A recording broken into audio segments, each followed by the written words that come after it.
On day 2 of my podcast road trip through the Midwest, I made it to Cedar Rapids, Iowa, to meet up with Scott Takis of Underground Art Studios. Little did I know back in 2004, at 21 years old, watching the great biker build-off, catching glimpses of airbrush art and custom paint on the iconic choppers of the time. I would nearly 20 years later get to share the story of one of the artists who inspired me to go down the custom paint path.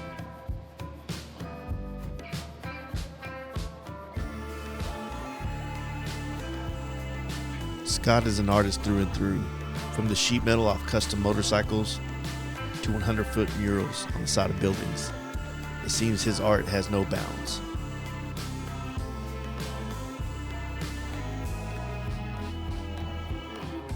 This podcast is brought to you by my friends at Simpson Motorcycle Helmets, Thundermax USA, Arlen S Motorcycles, Lexin Moto, Lucky Dave's, and Cowboy Harley Davidson.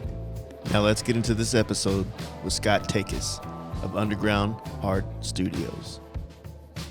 But so they had to go. I mean, I can just tell you my experience. Yeah. What happened with me is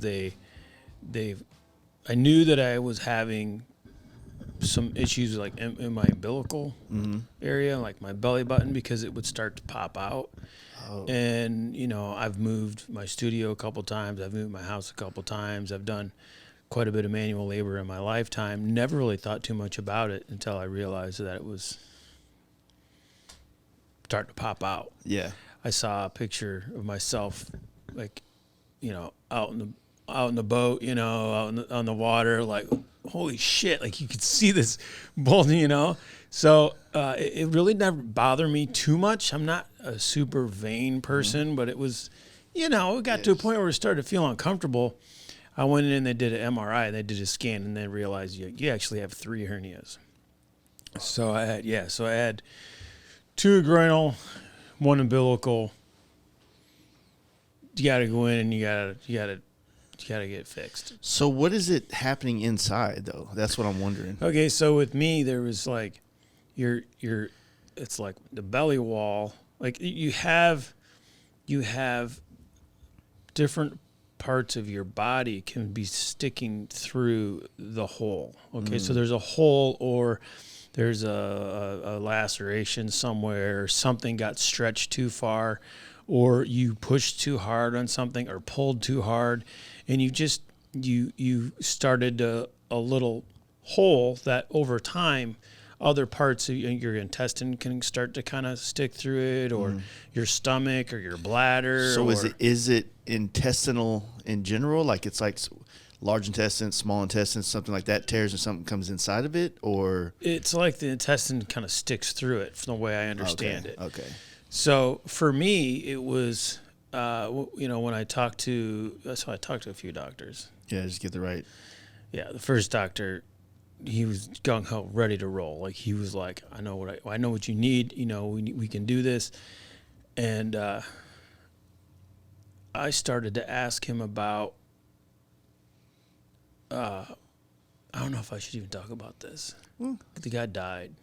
Huh? The doctor fucking died. Oh, he did? Yeah. Damn. But I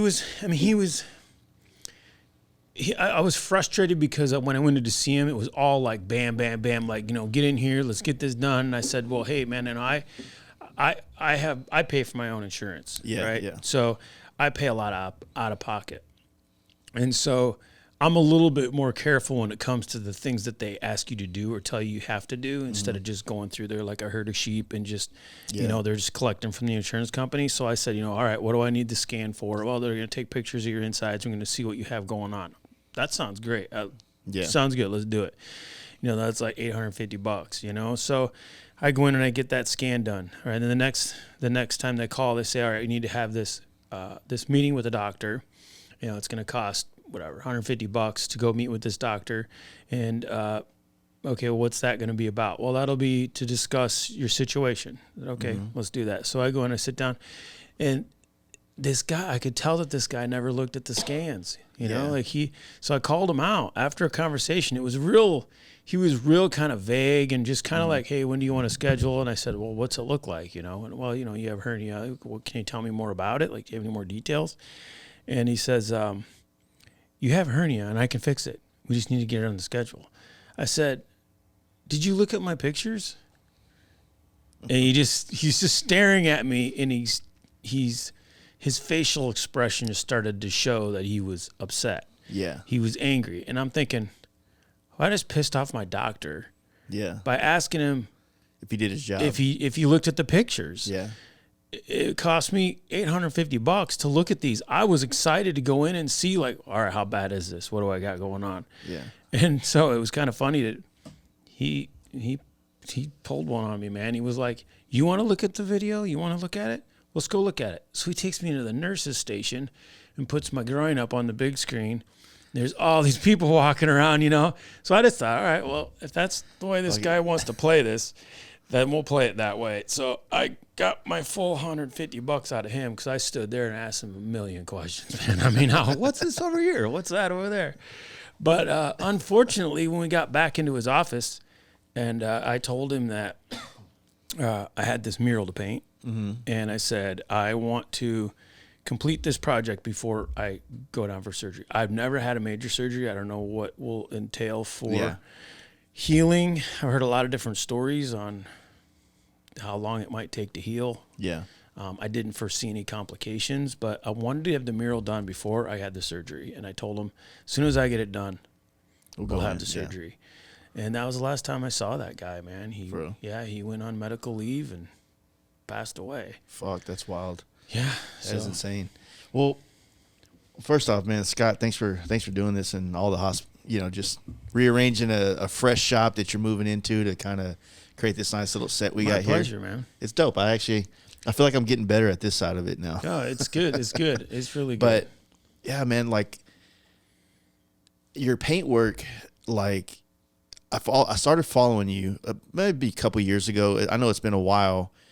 And like many painters, it's just like, oh, cool, another painter. I'll follow it. And then like as I immerse myself more and more into the motorcycle culture, and you know, I've been in it for a long time too, but it's like then I start hearing your name in Biker Build Off and old magazines and all this shit. I'm like, fuck, man, who's this guy?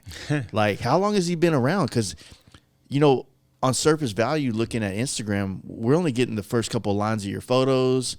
There's not a lot of depth in history. There's not a lot of depth in like your pedigree of all the things that you've accomplished and done in your life. And so in a sense, it kind of, you know, Instagram kind of doesn't lend itself to like really portray the value and the time you put into being who you are or your brand as big as it is, right? Magazines kind of do that. They date and whatnot. And then I remember I was watching, and we'll get into all this later on. I'm just kind of giving, I guess, a rundown from my perspective. It's like I went back and went and did a deep dive on Indian Larry, right? Just wanted to know everything I could about the dude. Definitely knew who he was. I came in the motorcycle industry the year that he passed, and I was like, you know, I want to watch everything he's ever put out, the Motorcycle Mania stuff, the Biker Build-Off stuff, anything that's on YouTube about him.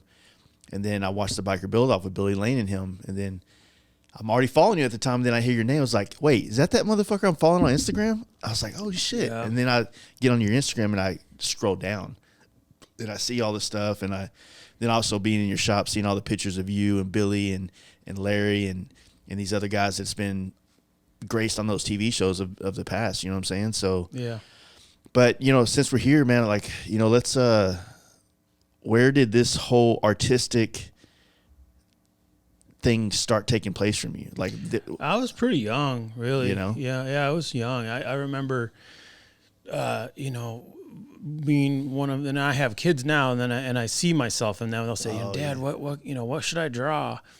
And I remember doing that when I was little. So I at a very young age, I knew that I wanted to draw, and I wanted to practice, and I wanted to create something. Mm-hmm.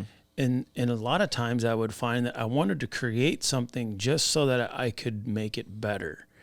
And I don't know really how else to describe it other than, you know, not I knew that I wasn't talented enough to be able to just draw something fabulous or super in depth or had a super cool style, but I loved the process. And so my mom gave me this little picture out of her wallet, and it was this beautiful rendering of Jesus. And I remember looking at it and I'm thinking like, man, this is painted. Like this was done with a brush, the hair was just sculpted, and his beard and all that. And I kept thinking, well, I think we were going to like St. Louis or something, and we were in the car for a long time. So I just started drawing, and I just had like a crappy old piece of butcher paper, and I think maybe a couple different pencils and an eraser. But when I got it done, my mom, bless her heart, was just like thinking it was the best thing ever, and really made me feel good about it. You know, but that's one of the earlier memories of me feeling like that I had a talent, and that was my eye-hand coordination, that I could look at something and I could draw it. I could see it, and so I think trying to draw it was the hard part, but seeing it and knowing what was wrong with it was easy. Does that make sense? Yeah, every artist has a bit of self-criticalness to them, and that's what helps them grow. It's like you don't want to be oblivion to like your work that's not good. That's a very common thing in a lot of people's early on career when they start getting, I guess the word's adulation from people. A lot of people say, "Oh, you're amazing, you're amazing." It's like it feels good to have that, but you still got to have I appreciate it, but like this eye is too close. There's not enough space between the eye, the nose has got, what I mean? Exactly. Perspectives are a little bit off, and it's we're talking about sketching and drawing. So I think what really has, and maybe this is jumping too far ahead in the conversation, but just thinking about it now, hearing myself even say some of this, is, I realize that I appreciate having commission work where there is some sort of a inspiration that sparks an idea of what can be created for this person that they will cherish, or they will really enjoy having. And so I like that. I'm kind of a people pleaser in that regard. And then that, having that eye to say, how do I want this to look? And that appreciation that I'm pleasing my own eye. Yeah. So I really don't give a shit what anybody else says. Yeah. That if I want to do something extra, or I want to add a background, or I think, what, I think this would look better with, a black background than a white background. I'll ask people's opinion oftentimes. You can ask, some of the people that are around me, but I usually tend to just want to do what I think looks best. Yeah. And so, I really don't feel like, when I'm done with something, I feel like it fits the bill. Yeah. I mean, especially that, I think that mentality comes at a maybe a later part of your artistic career where you have confidence and you trust your process. Like, I know that if I'm not seeing it or feeling it, then ultimately I think the world is not going to feel it either. You know what I mean? And it's always a hard thing, like what you're explaining, like someone comes in with an idea and then you have to turn this muddy idea into reality. And sometimes their idea is just like the only thing in focus is a pinpoint of this big, collage of things. And so you kind of have to fill in the blanks on all the other shit. Yeah. You know what I'm saying? And I think that when I talk to people and I start, rambling off and discussing with them other things that I've done or things that I'd like to show them, like, what do you think of this or that? I'm not looking for people to tell me that they love every single thing that I've ever done. There's some things that I've done that I thought was great at the time, and I look back and think, wow, that was, that was a time and a place that, I'm not really super proud of that. I wish I would have changed that or not taken so many pictures of it. So many constant reminders. Yeah, made posters out of it. But I think that, you start to talk to people and they start to really quickly, I can see them become very laser focused on what I'm saying and learning either this guy knows more about art and composition than I thought he did, or this guy knows way more than I know, and I'm going to just lean into him and trust him and let him. And so a lot of times I do hear people say, do you just do whatever you think? What would you do with it? And that can be, can be rewarding. Yeah. So when you were drawing, like you were kind of going down this path of just pencil and paper, how was, did you become that kid in school that can draw shit for everybody and everybody wanted a piece from you? Yeah. And it was, to me, it was like, I wanted to just like run past that and get on to bigger and better things quickly. I mean, I went into art school I shouldn't say art class. So when I hit high school, my art teacher was amazing. She was great. And I really enjoyed spending time in that room because, it was different than the other classes. I felt more comfortable there. I was, I wasn't a terrible student, but I didn't really apply myself. Was your classes more like mine in that regard, where art class was the fuck off class for a lot of kids, but the kids that had an eye for art or whatever, it was like an oasis from, like you just kind of talked about, like every other class was this forced learning that nobody wanted, but then the art class is the one where there are kids in there that want it, right? Yeah. It's like the one class where people are actually stoked to go to, but then it's also filled with kids that don't give a shit, right? Yeah. So it's kind of a weird balance, but your teacher is always a better teacher because she's teaching kids that want to be there more than the other classes. So it's like it's just a better environment for learning. And if they could figure out how to do that in all these other different classes and these other different subjects, man, like school would be a different place for people. You know what I mean? Yeah. Yeah. So, that's a really pretty good example, of how I looked at it. I mean, you go to any other class and I just feel like I was, the underdog, and, I always felt like I was just a few clicks behind and I didn't quite get what was going on, but they just kept moving on, and I was like, man, I kind of struggled with a lot of that. But when I was in art class, I felt like I was helping other students and classmates, and I got it. You found some self-worth. You found in the tribalism of your school, you found a place where you can be helpful to others. Yeah, that and in band, because I played drums when I was real young. Did you play drums? No, I wish. I thought at one point I was. No, I wish, man. I played sports in high school, and I did art and stuff like that, but man, my artistic path was just such an awkward one, man, because I drew comics when I was a kid. I drew what I saw, and I enjoyed that a lot. And then as I got into sports, I would draw like Michael Jordan and some of my favorite basketball players. I remember one in particular that because I would get like the old basketball magazines, and there'd be like a big centerfold, and I just like try to hand draw it and shit. And I remember one of my favorite basketball players growing up was this guy, Sean Kemp. He played for the Seattle Supersonics. Crazy dunker. And there's this picture of him, and I don't know why I was compelled to draw this, but it's him like dunking, but he had this facial expression, and the way I cropped in on it made it look like he was jerking off the paper. You know, with his hand up like this, just. And I was like proud of this drawing until one of my friends saw it. He's like, "Dude, is he jerking off?" And I'm like, "Oh my god, no!" But now that you say this, man, like I'm pretty fucking embarrassed. Like, oh my god, I guess my man crush turned into like. Right.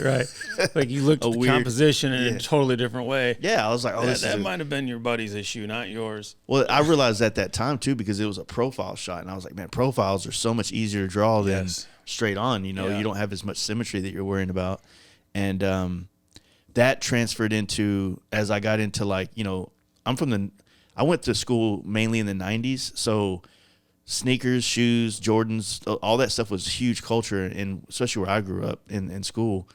So we started painting our shoes. Like we would get some shoes, like white ones, and then do our own like kind of stuff on it. And of course, I'm taping it up with spray paint because my dad was a automotive painter, so we'd have lots of paints around the house.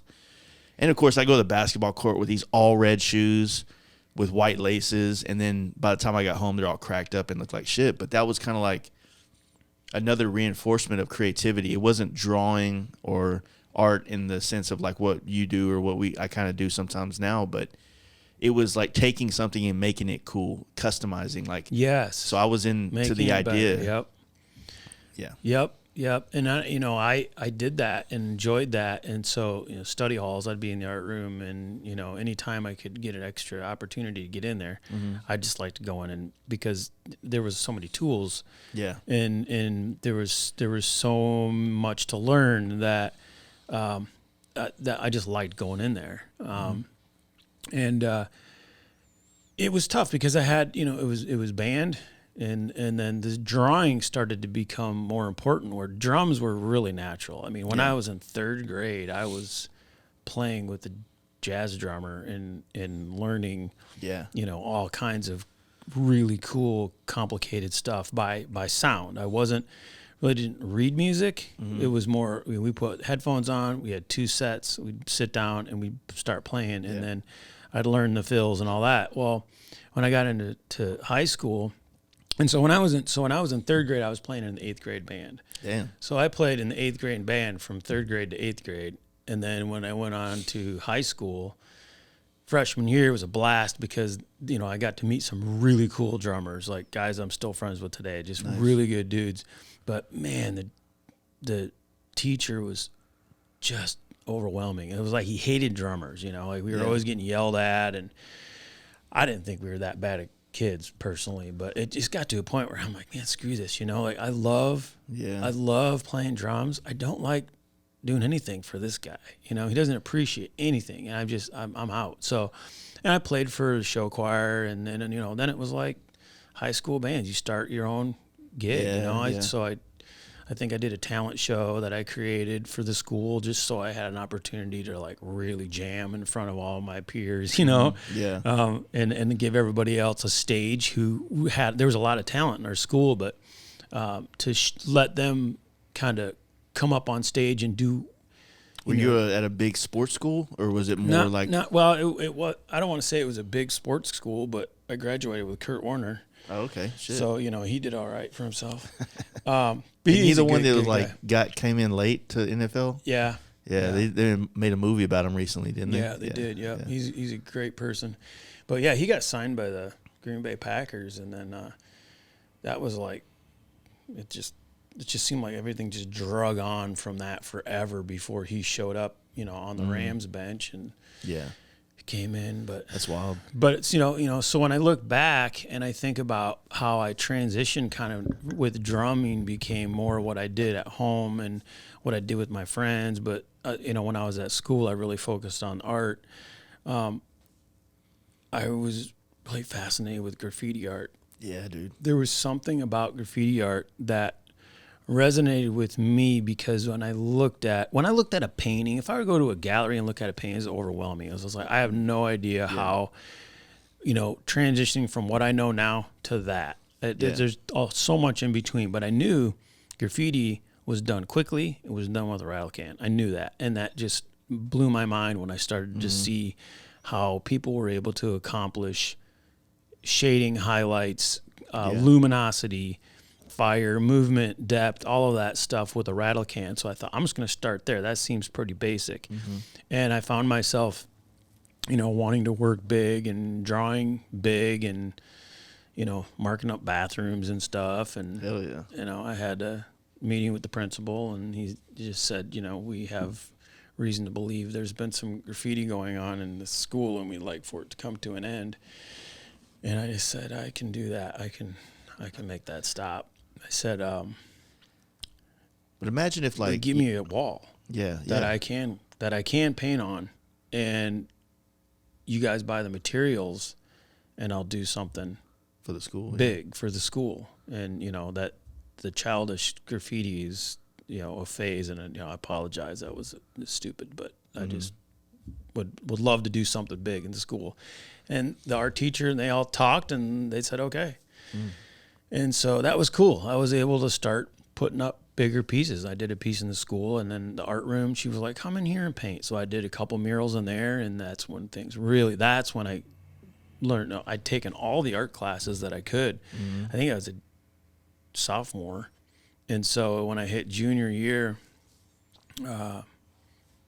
I remember signing up for classes, and the art teacher, I just said, Anna, it's too bad I can't, I don't have any more classes to take with you. And she said, oh, no, you do. it's called independent study. You get to do what you're doing now, but instead of coming in and doing like ceramics or, you know, you get to pick whatever you want to, you know, study. Focus on, yeah. Well, on what you were saying, it's like, if you were like, for one, I want to jump on the fact that like having mentors, basically, like that teacher seems like she was somewhat of a mentor to you and kind of pushing you in the positive direction with your artistic creativity and freedom, as opposed to the teacher, the band teacher, was more of a trying to wring out your creativity or get everything out of you, and it was just kind of a different approach that might work for some people, you know, but for you it was just like, man, you're just too aggressive, you're too demanding, as opposed to this other one was more soft, if that makes sense. Yeah, the band instructor was he kind of led everyone, you know, with you know, fear.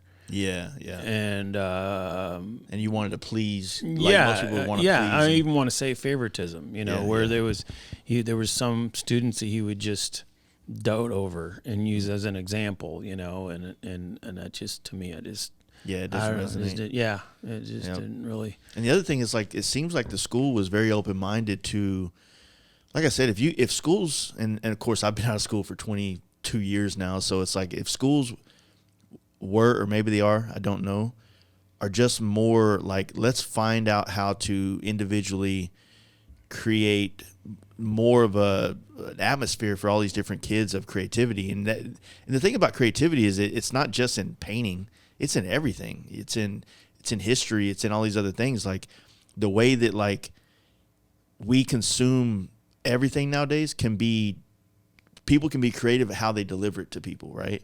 They can use things like podcasts to do history, which is a huge genre in podcasting. Or math is still kind of fucked, but the rest of these things, like science, has obviously there are interesting things in there if people can find interesting ways to present it, right? So, I mean, being in a school like that, it seems like it would just be such a more open-minded place, and it would also bring out less of the bad attitudes of the students and the bad attitudes of the teachers, and just make an all-around better place, like a more creative environment. You know what I'm saying? Mm-hmm. Absolutely. So yeah, I agree with that. I went to high school with like my first class, my ninth grade class was 4,000 kids, and then it was then that as the graduating class, there was like 600 to 800 of us that graduated in my class, and our school was like at the time was one of the top 5 largest schools in America. Wow. In Dallas. Actually, largest as in like span space. Like our campus for high school is bigger than a lot of college campuses. Wow. And so most of the school was like policing. It was policing students and bad kids, and there wasn't a whole lot of you know, like focus on making better children or educating in that way. It was more like status quo. Get these kids out. You know, we had big sports programs. Like my school just won another state football championship this past December. And it always felt like our school catered to athletics, because athletics also made the school money. You know what I'm saying? Yep. And so there was just like you know, I kind of wish that I would have went to a smaller school that was more artsy. It probably would have, I mean, it might have made things a little bit different in my life. I probably would have stuck more to art and went to school for art as opposed to trying to be in architecture.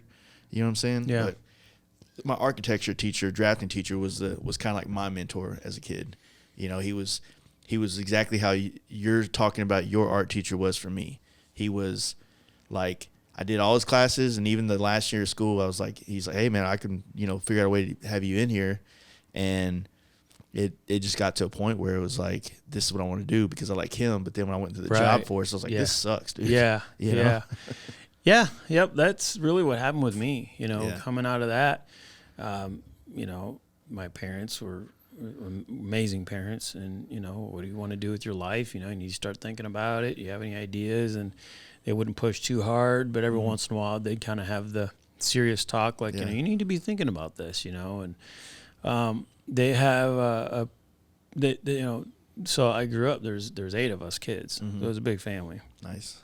And you know, they said, you know, if you go to school right out of high school, we're going to help you figure out how to pay for it. If you don't, you're on your own. Mm-hmm. And that was a tactic that worked for me because I wasn't quite sure what I wanted to do, but I knew I wasn't really into school that much, even though I really liked art. When I looked at some of the colleges and one of the other things that you had to do to go along with the art classes, I felt like it was a waste of time. Yeah.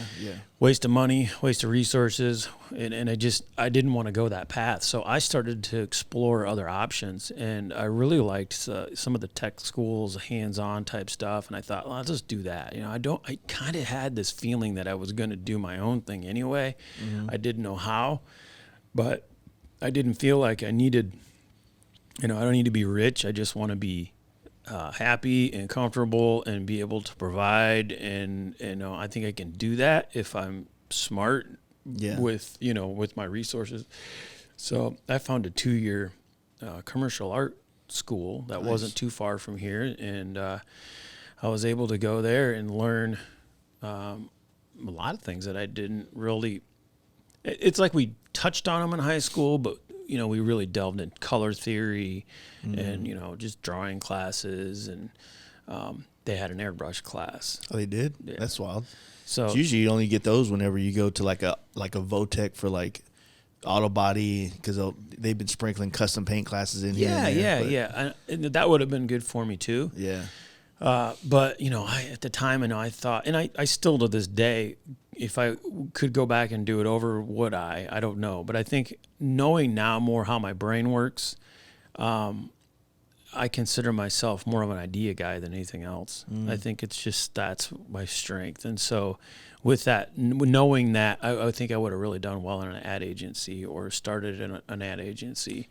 Yeah. Done something like that. I feel like that, that kind of art, like graphic design kind of thing and ads and things like that, I think it lends itself very well to the custom paint world because it allows you to start understanding composition and balance and color and how you can kind of, because even though it's a custom paint job on a motorcycle, you're still presenting something to someone and hoping that it catches their eye. Yeah. It doesn't piss them off, because yeah. You know what I mean? Bad color combinations can do that. Bad flow, bad things can kind of be like, oh fuck, I don't know why. What do they do? It just throws your mind off. Yeah. But studying graphic design, and I used to tell people a lot.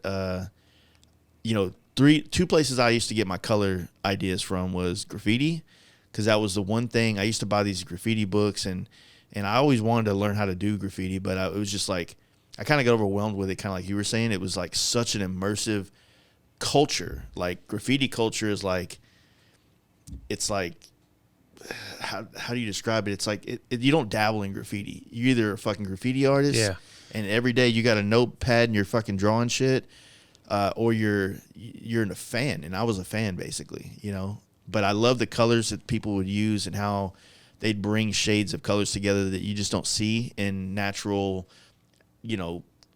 advertisements or wherever else you would like visualize color. And then in like underwater shit, like coral reefs, like fish would always have these crazy colors on them, and it would be like, why does brown, orange, and this go together with black and white? And you're like, fuck, man, like this pops. So I used to use that for color theory a lot, even though I didn't apply it to the T all the time. It just kind of opened my mind to other colors that aren't your candy red, candy orange, candy blue, candy green. You start to like see these brighter colors as like highlight colors and your dominants, and then your high, you know what I mean? So there's just so much you can learn from like that. it's sometimes the brighter it is, the smaller of the line you want it to be, so that it doesn't steal the show, but it's there in harmony. Exactly. So yeah, you go to this, like, so did you like take a liking to the airbrush really quickly, or how was? I don't want to dog on the school because the school was great, and I learned a lot of things. The airbrush class was in the second year, and by the time I got to that class, I realized that the instructor was really good at disassembling and teaching all about it, but he hadn't really used an airbrush much. And so with seeing all of these students that were kind of struggling through it, there was a couple of friends of mine that were really excited about it and were excelling in it. And I just kind of Latched onto them. Worked with them, and then realized that the teacher needed some help. And so, he's noticed I'd used it quite a bit. I mean, by that time, I was already painting, denim jackets and jeans, and, I was already painting things for people, and kind of had a little side business, and along with school, and I had like a lawn business. I had other things that I was always doing. Entrepreneurial, Yeah, I was always working. I always had stuff that I was doing. Yeah. But so I just kind of assisted a little bit with teaching some of the class, but I didn't get out of it what I was hoping, which was going to be this, this is how you can really in depth. Yeah, and so I kind of felt like, all right, I'm going to be on my own. I don't know how I'm going to do this. That's awesome that you found airbrush while you're essentially still in high school, because I grew up in an auto body shop and never was exposed to airbrush. I grew up doing all these art things and was never exposed to airbrush. The first time I was exposed to it was on that first day of the job, working at a shop where 2 weeks later Biker Bill-Off was in there shooting video. Wow. So I'm in there wet sanding, and the airbrush artist in there doing this. I'm like, fuck, like, I knew this thing existed, but it was just out of sight, out of mind, until like Monster Garage and all these shows came on. It just kind of exposed this type of like stuff to me. It just didn't exist in my world before then. That's amazing, and to think that you were in such a big school in a big area. Yeah. So for me, I didn't know any better. I mean, sports, man, it over encompasses everything. It does. It does. If you're good, I mean, they want you to do that. It's sport. Sports does that. It's like either you're good and you're in it, or the rest of the community is supporting it, and so everything is about the sports, and it just overpowered our school. Yeah. And I'm guilty too. I played basketball, so I was involved in that kind of cycle, but it just didn't. There was no art anything in my town, growing up, and even in Dallas in general. Dallas is a very business, like corporate kind of town. So, Austin. If I grew up in Austin, I might have had that kind of more connection to art everywhere. So I had to find it through, the motorcycle industry. You know what I mean? Yeah.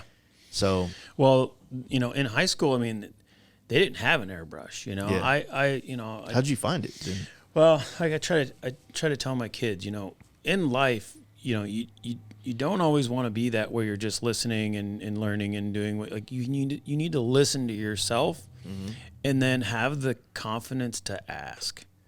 And you might be told no, but when I was basically being kind of questioned, interrogated about, hey, who's doing graffiti in the bathrooms, that was a great, moment in time where I could have just been the kid sitting there getting in trouble, or, I could have lied, but I didn't. Instead, I just said, hey, how about this? How about we talk about doing a big mural piece somewhere, and I'll submit some ideas and some drawings. So I asked. That launched me into a new way of doing things.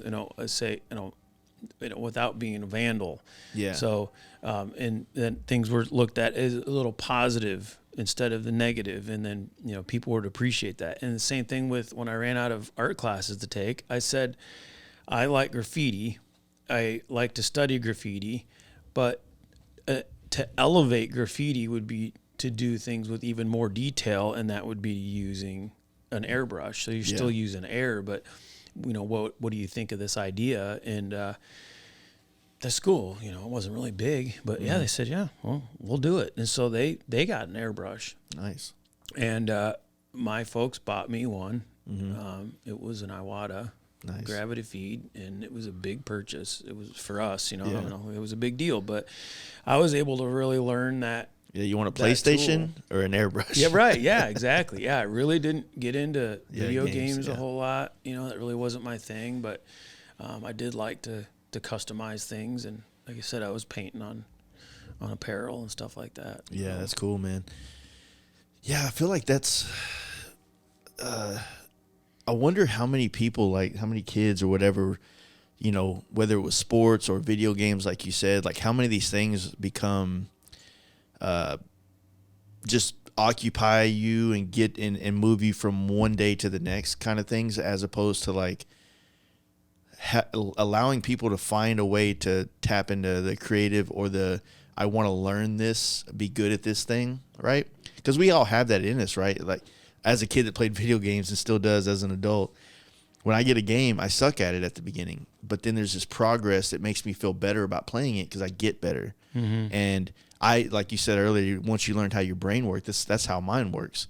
So I attach myself to things that are hard, but I feel confident that I can be better at it. Skateboarding was that for me as a kid. You know what I mean? Like, this is hard, but it feels natural. I just need to learn how to the nuances of it, right? Yeah. And so, like I said, I feel like I've tried to do this with my kids as well, is just be exposed to as much things in the world as possible, and just hope that some things like become interesting to you. And if it is, then just chase it a little bit as much as you can. Give it a chance. Yeah, absolutely. Yeah, be inspired. Yeah. And, and the older that I've gotten, I look at everything in this world, man. I look at magazines, I look at books, I look at, everything as a skill, more so than a talent. And I know that that's debatable in a lot of different areas, but I look at becoming a great speaker, becoming a great writer. Some people are going to be easier to get to, a greatness, right? But there's also people that can put in the time and effort and achieve greatness as well. And I feel like everybody can be better at anything they do as long as they put time in. The difference is some people take more time than others, right? Yeah. And of course, that's not necessarily about physical achievements, unless it's just simply working out. Like, I'm never going to be LeBron James, right? It's not going to happen. So, but I could be good at basketball. Mm-hmm. I'm only limited to, my height basically, or whatever. But that's the one thing I just try to get to my kids too, is like, books are a very old thing. If you want to write a book or do a book or make a magazine, like, now is easier than ever to figure out how to do it. And with YouTube and Google and shit like that, you can find out where to start.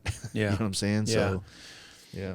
Yeah, YouTube has been great for my kids. The first few times you hear that they're watching it, you think, oh man, what is it? What are they watching? And it's just incredible to see the things that they've found and things that they've learned. It's just amazing.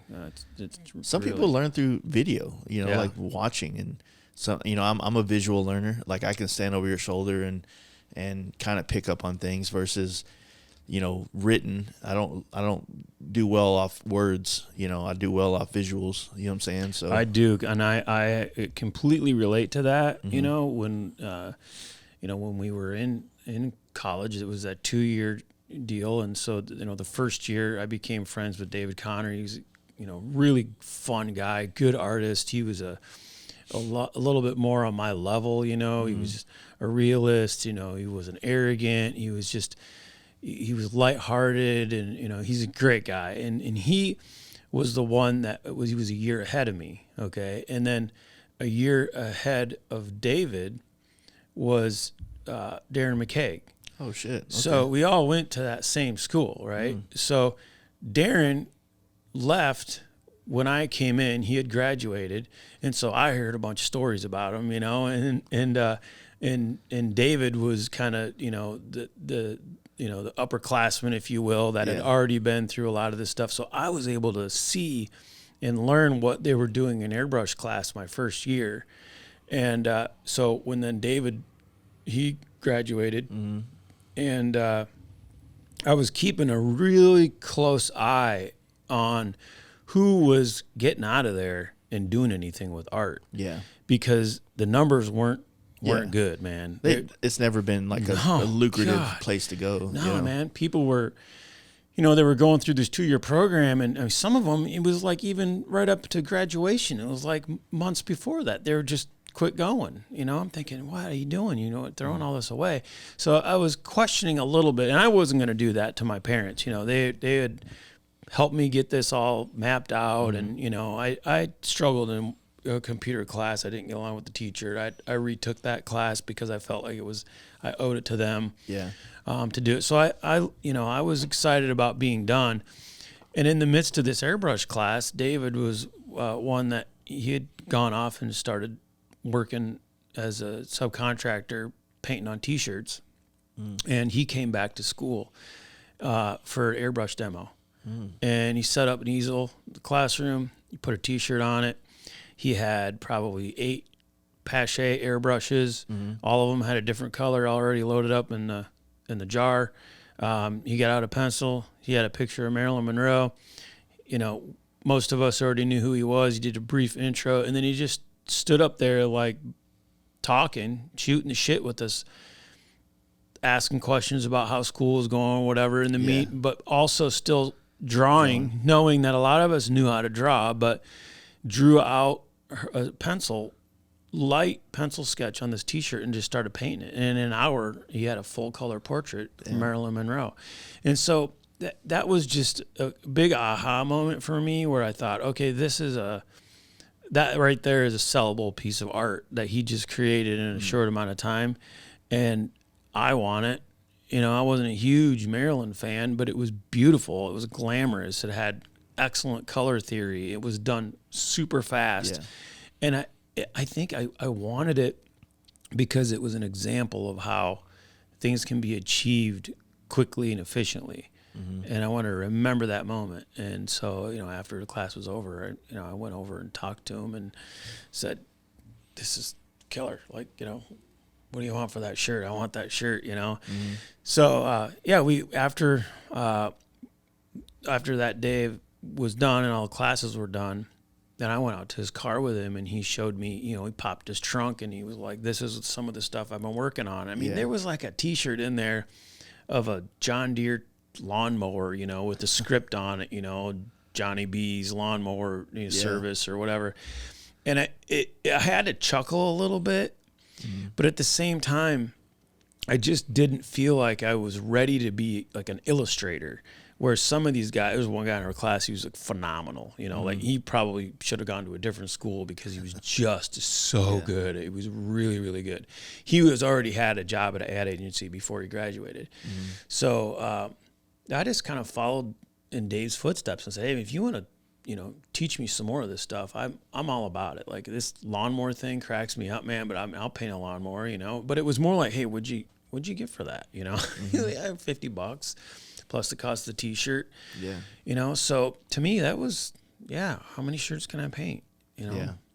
So I wish I would have came up through the T-shirt thing. I feel like the T-shirt airbrush, it lends itself to a lot more airbrush control, like a lot more control, almost like a graffiti artist, how they can change the angles of the cans and the pressure to create different looks.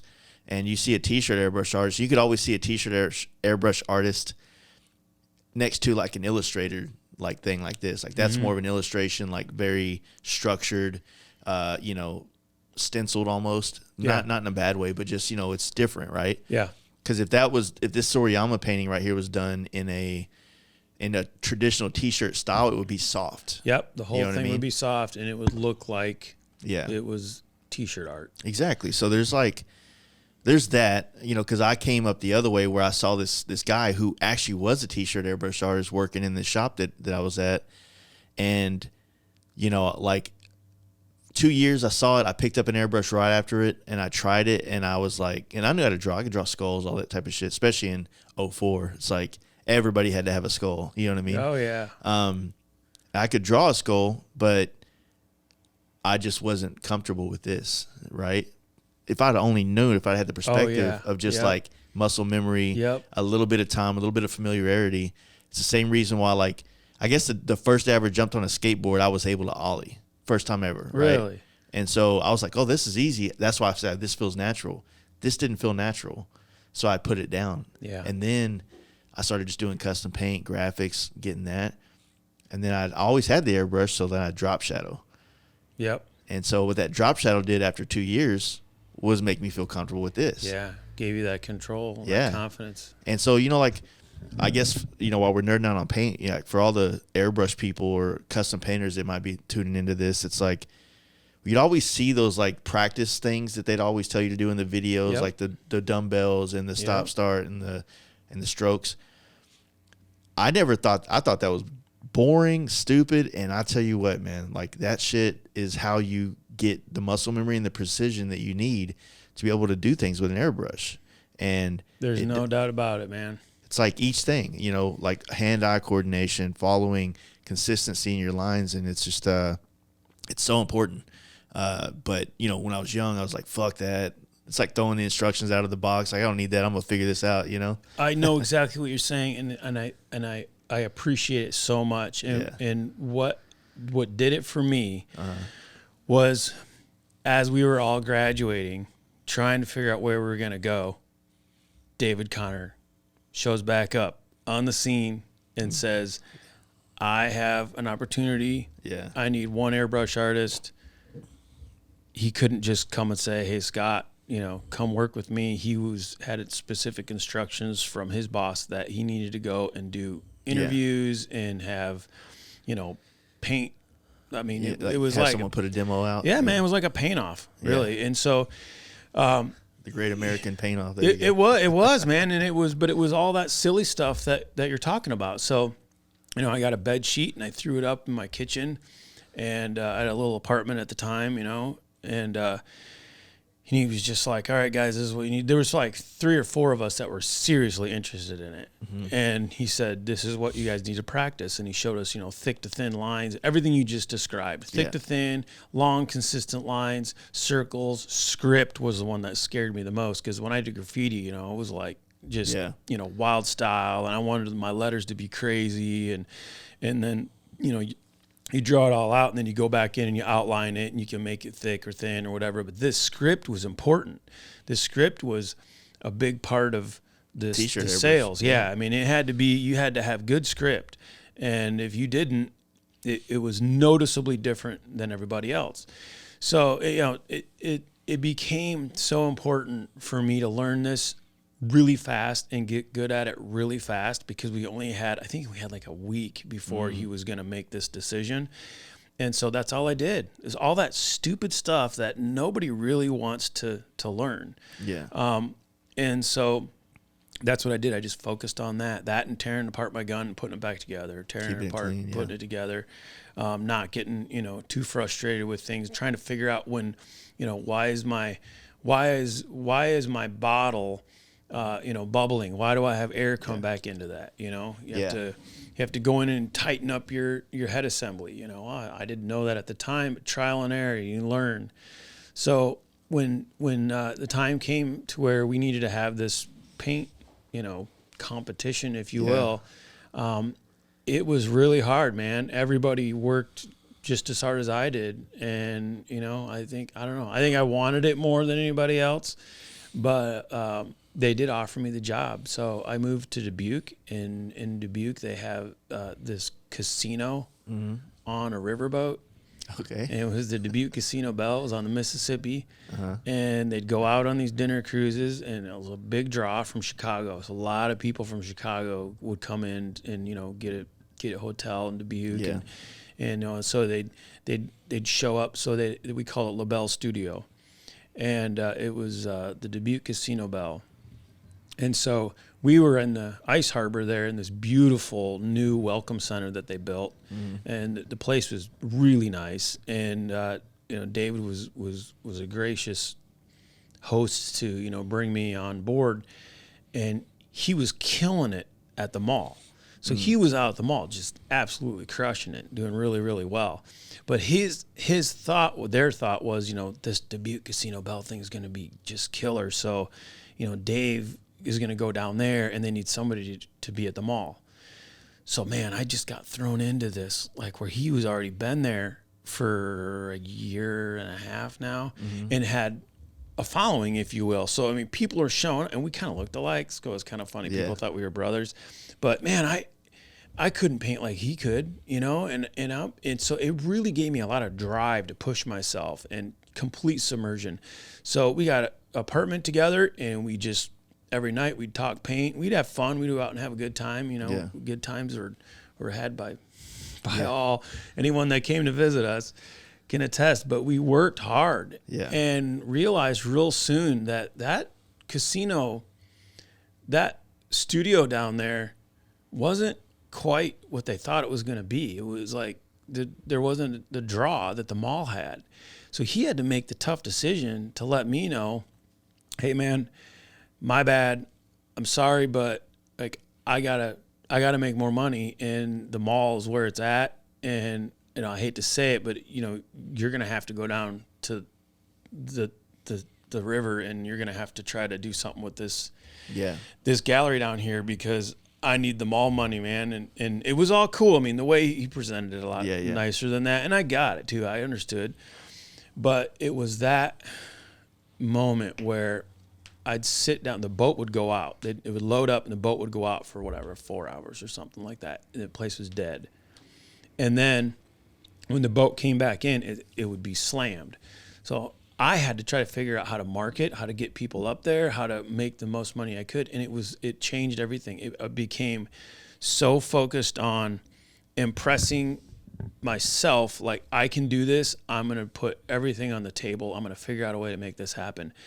And man, it was a blast. I mean, I started So you figured out how to get some money into it? What I did was I started to design T-shirts that were specific to the boat, and different.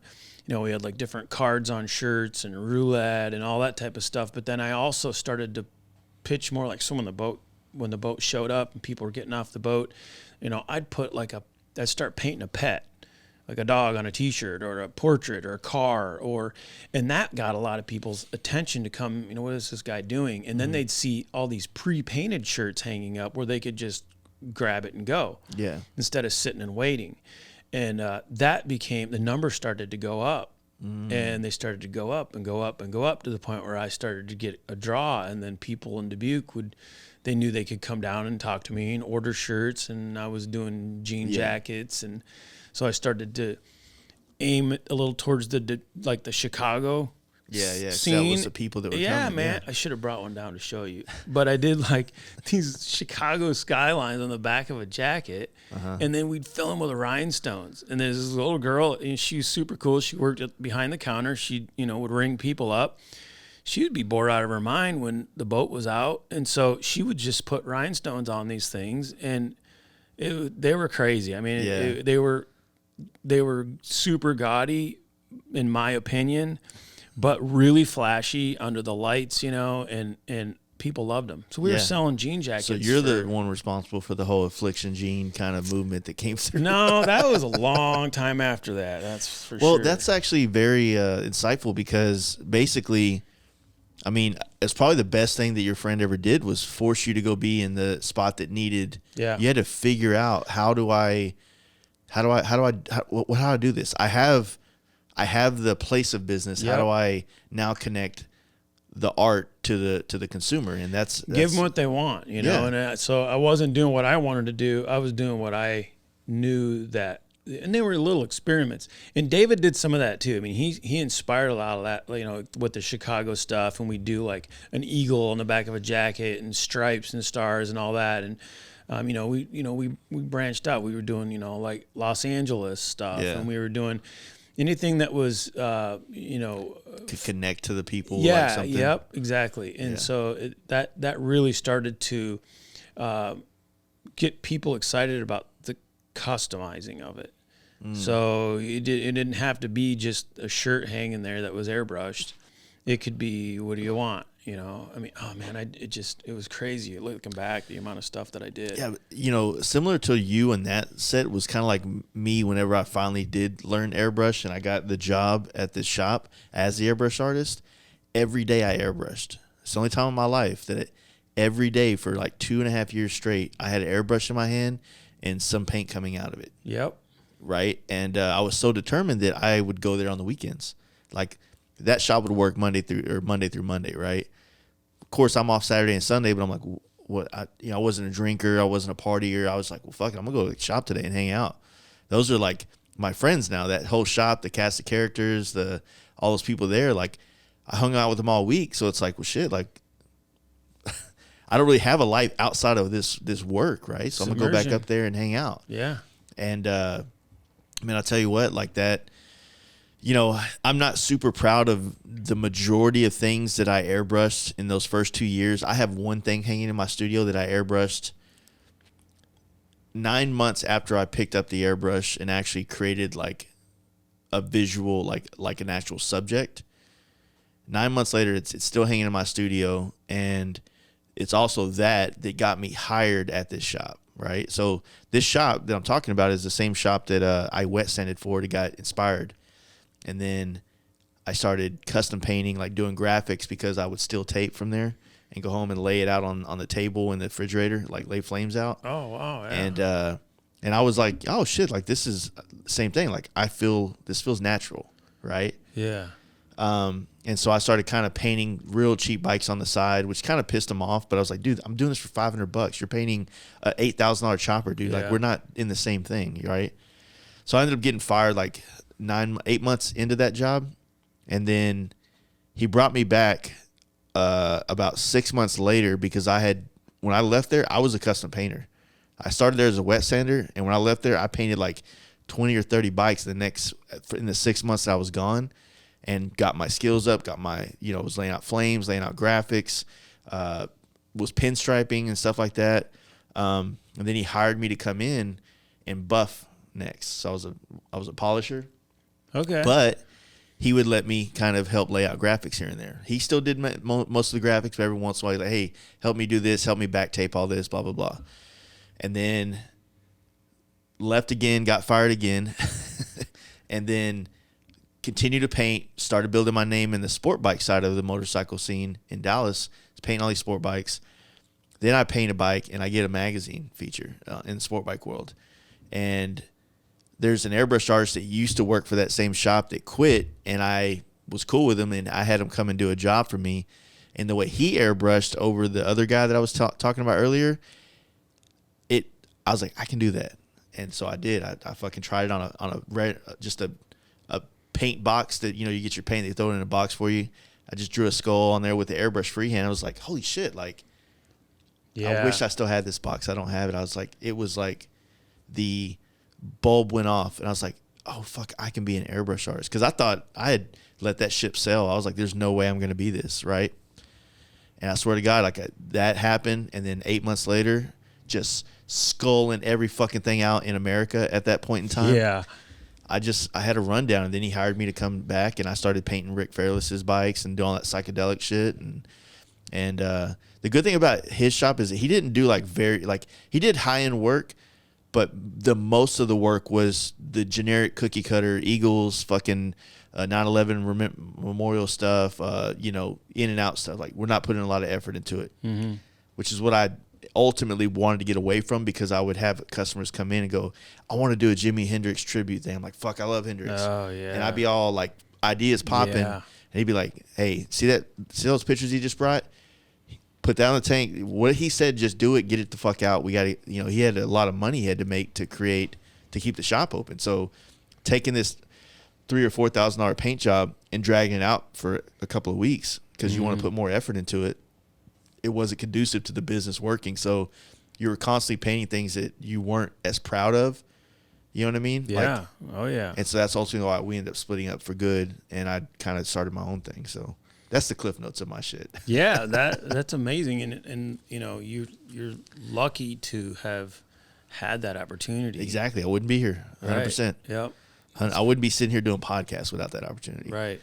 So as crazy as that is. It's all linked together. Mm-hmm.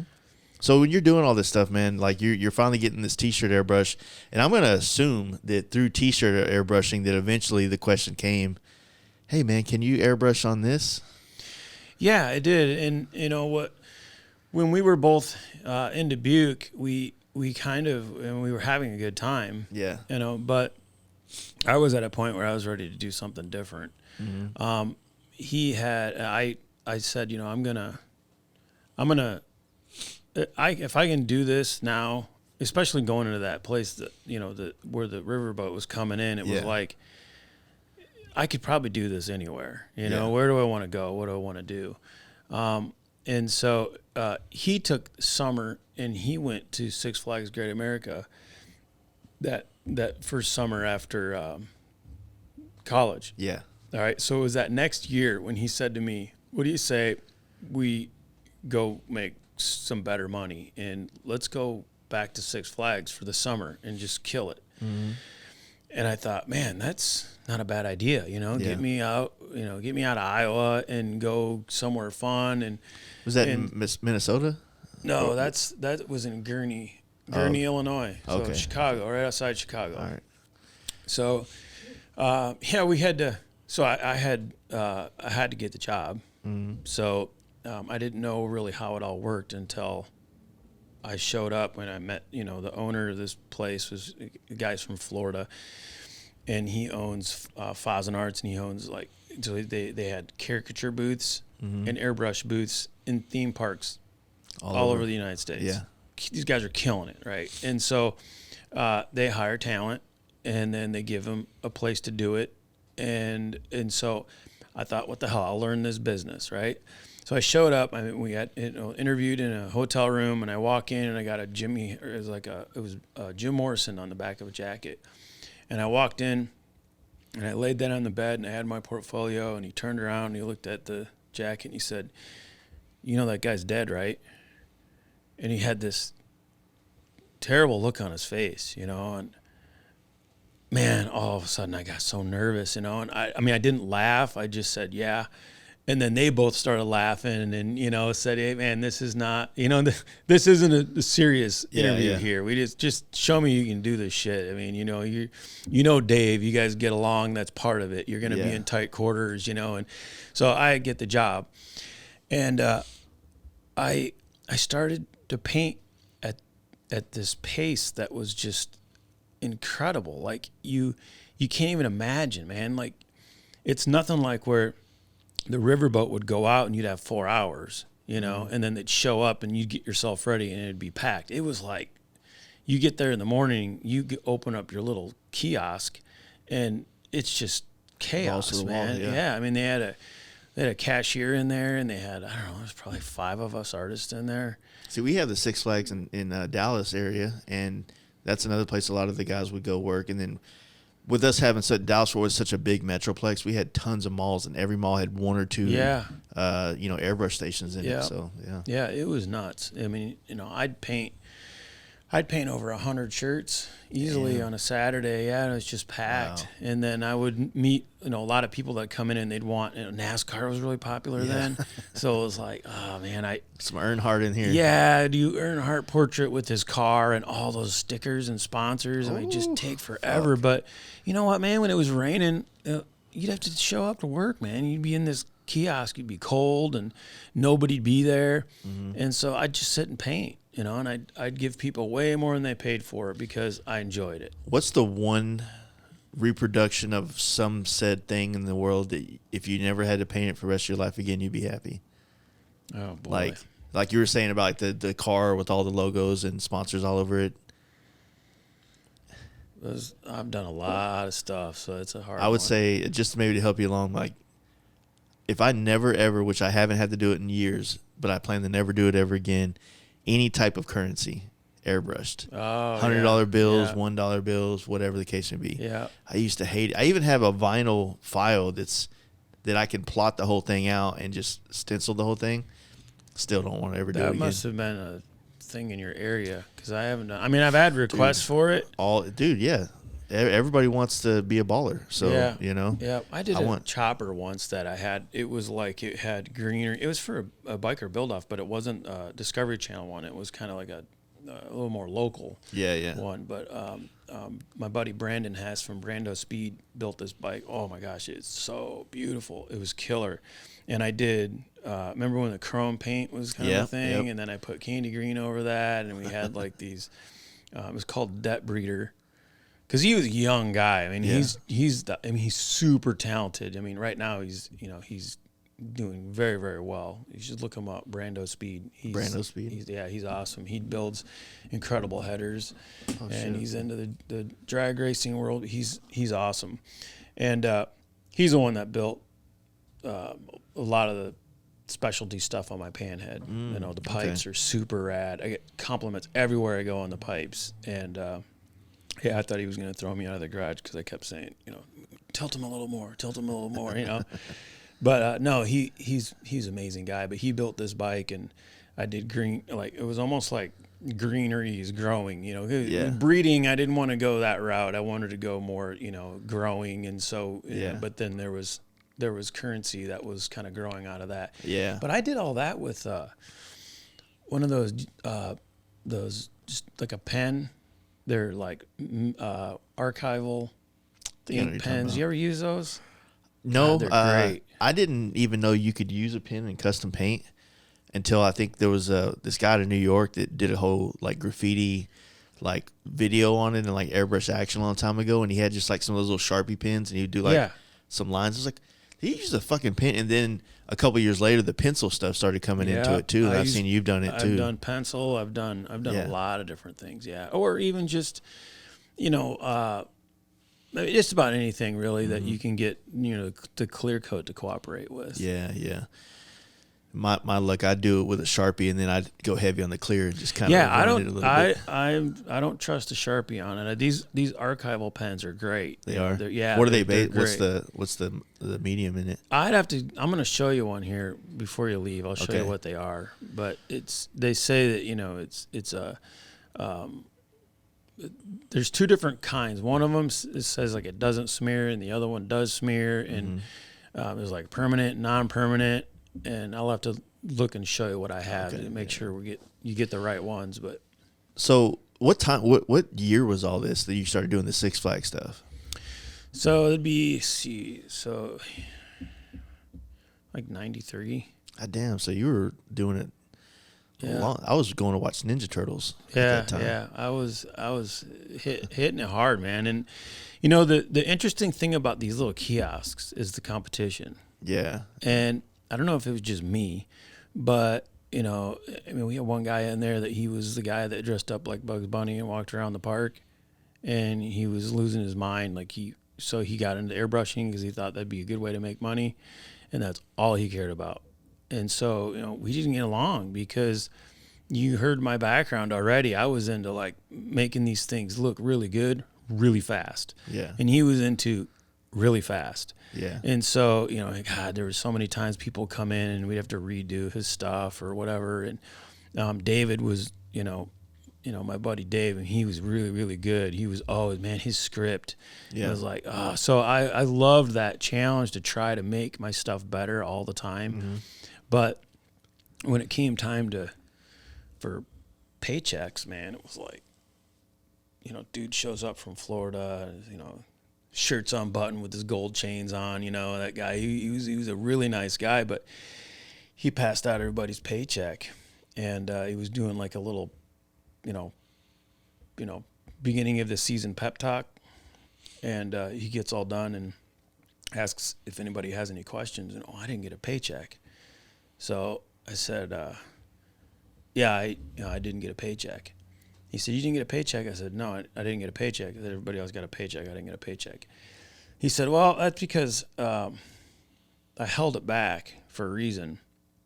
And then he stands up and he holds the check up in the air and he said, this is the biggest paycheck of all the paychecks here.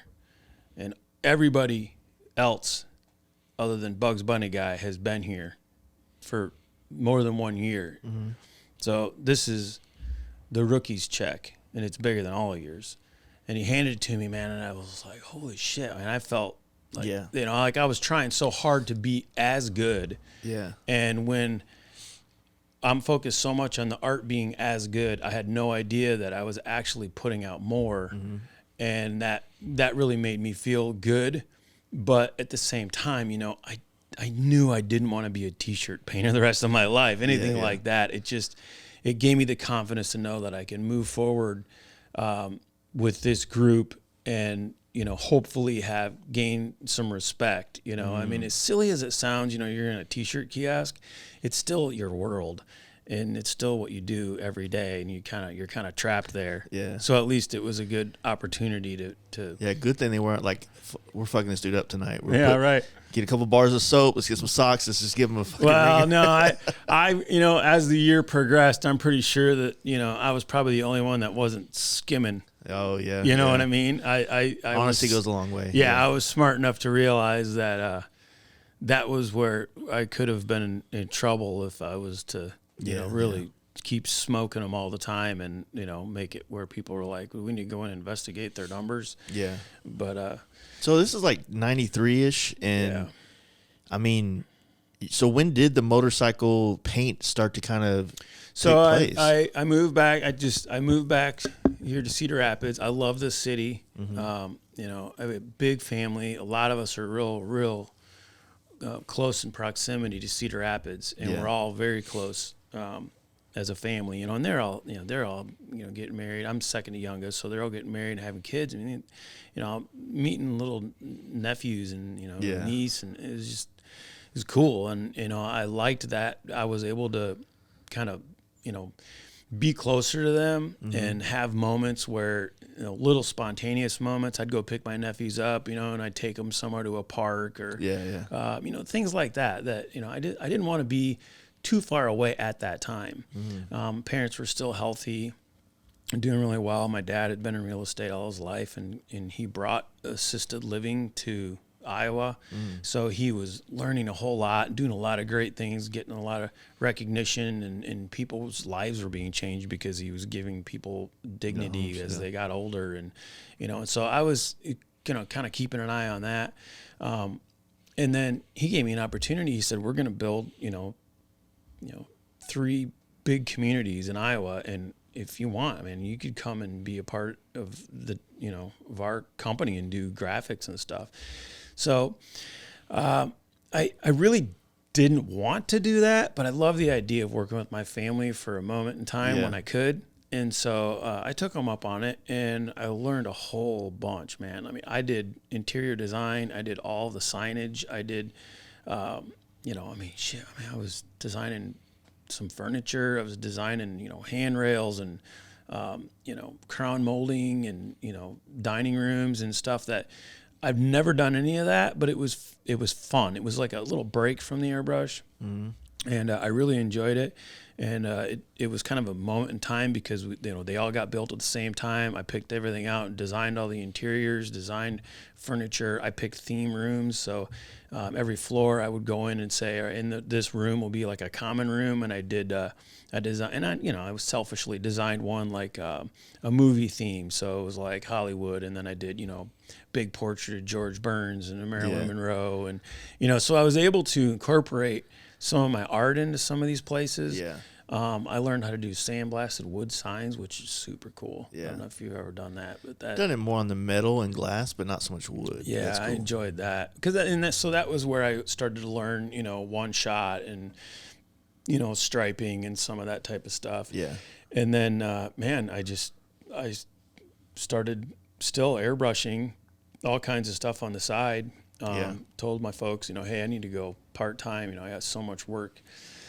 And then I had, a buddy of mine say, man, you should paint my bike. And I get those requests all the time, but this guy is good dude, if I mess this up too bad, he'll understand. I think he'd give me a break on it.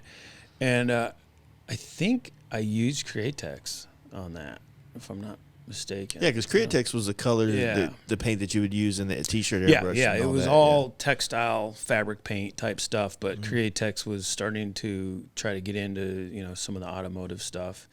But no, that was a big deal when I got that bike painted because I played around with some House of Color. I think I did like a marble I see in the background. But at that point, I was all about. I was that guy that. I was wearing Harley Davidson shirts every day. I didn't have one. I just loved the brand, and that's another whole story on how I got involved with just the love of bikes. But that was the first bike I painted, and then from there, I was busy. I had a lot of work, and that was my new focus. How hard was it for you to learn the other aspects of paint? Or did you just come in and start doing it pretty much just only artwork? Or I'm talking about like the clear coating, the wet sanding, the base coating. I was. I don't want to say that I was necessarily intimidated by that stuff, but I was just very honest and open with people when they came in. Then tell them like, hey man, I have. I was fortunate enough to squirrel away enough money for a down payment to, buy a tiny little house on contract. And that tiny little house was perfect because I was able to go into the basement and kind of make it into an art studio. Yeah. So that's where underground art studios became, kind of the name came from being underground. And, I really loved it, and I bought a really nice bike at the time when you couldn't get them. Oh, in late 90s? Yeah. Yeah. So now we're rolling into the late 90s where I knew I wanted a bike, and I knew that you just couldn't get them. I mean, you go to the dealership and they laugh at you, they're just, sorry, man, we got nothing, you got to get on a waiting list. And I was at my brother's one day, and this guy that rode was sponsored by Metro Harley Davidson here in Cedar Rapids. He rode motocross. He's really good, real good dude. He had a beautiful Sportster 1200 that was just, it was perfect. And he never rode it. It just sat there. So I started saying to my brother, hey, that guy's bikes, does he ever ride that? He said, no, he doesn't ever ride that thing. I said, man, I need to hit him up. So finally one day I just went over, introduced myself, told him I liked his bike, asked him if he rode it much, told him I'd love to buy it if he ever wanted to sell it. Yeah. It took him, I don't know, it was probably 6 months before he came off it. That's cool. That was so you didn't, you still had a waiting list basically then. Yeah, I did, but it would have been Harley's a lot like longer. with their markup as well, Yeah. That's cool. So, yeah, it's probably rad to have, I remember the first time I actually got to a place where I could create a little air quote studio in my living, where I lived and stuff. And I remember from that point on, every garage I had was not for cars.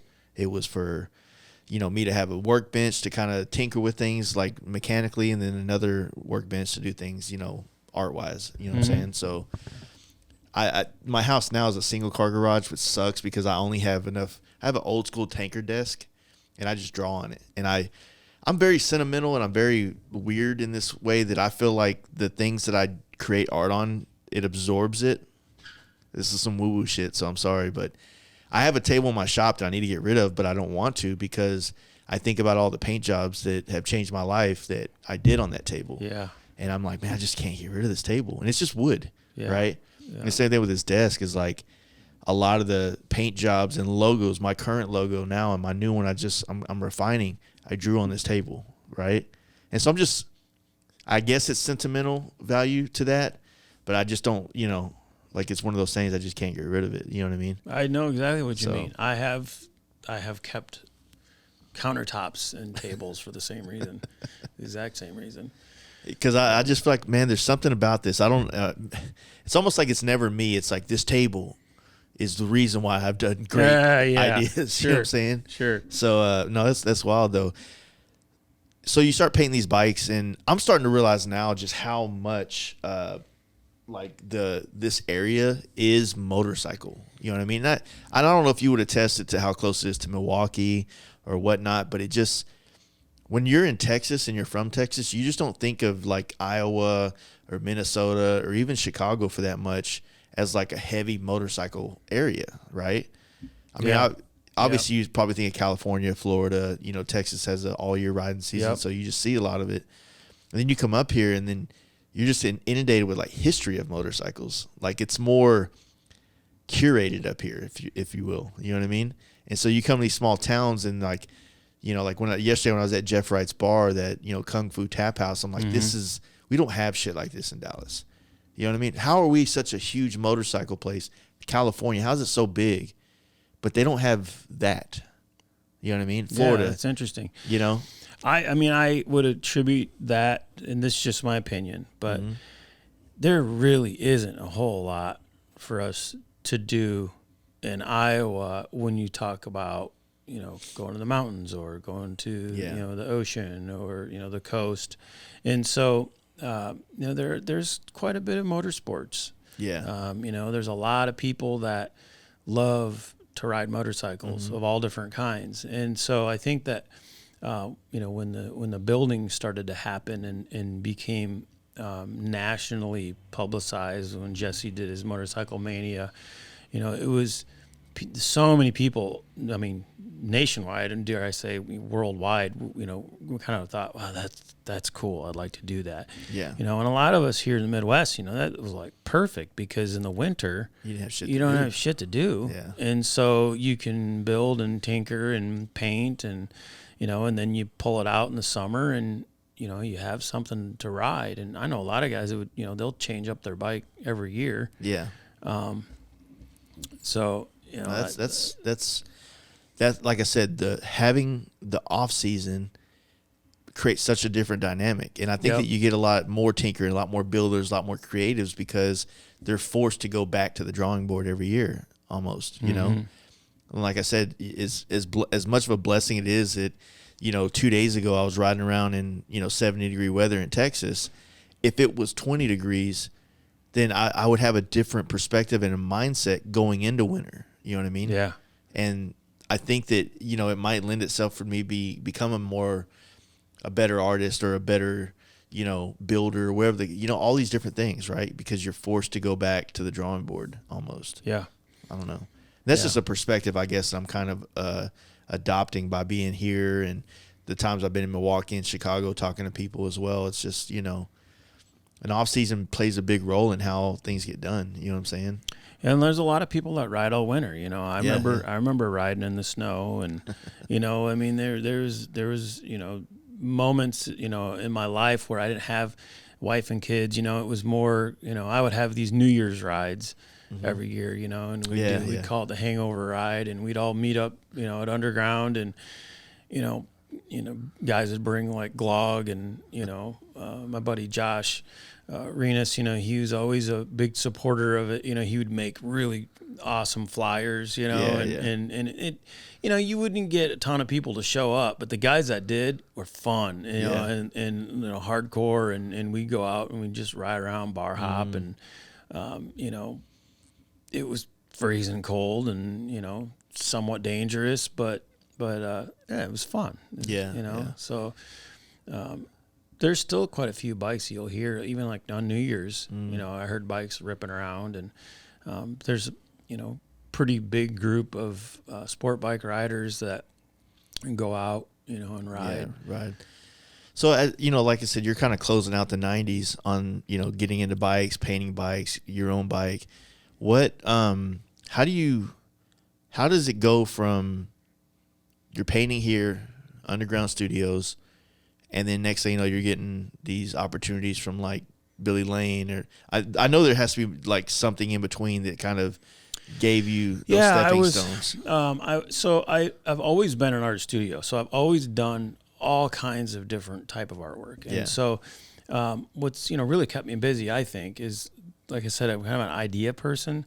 So I've become known, locally and nationally as the idea guy. So if you have something that's unique or special and you're not sure what to do with it, call Scott, and he'll, and there's times I'll just shoot the shit with people, give them some ideas, but it usually would lead to, a mural, or there's been a lot of bars that would open up, a cool new bar in Iowa City, and somebody called and said, hey man, this is going to be a cool place, a hip place. The owners want to meet you. And I'd drive down there and they'd say, what do you think? And it's a neat place, brick walls. And I'd say, well, I think, judging by the fact that you're here, and on the campus, or close enough to the campus that you're going to get draw from the younger kids, let's do some portraits. And I have a style I do my portraits, a monochromatic style.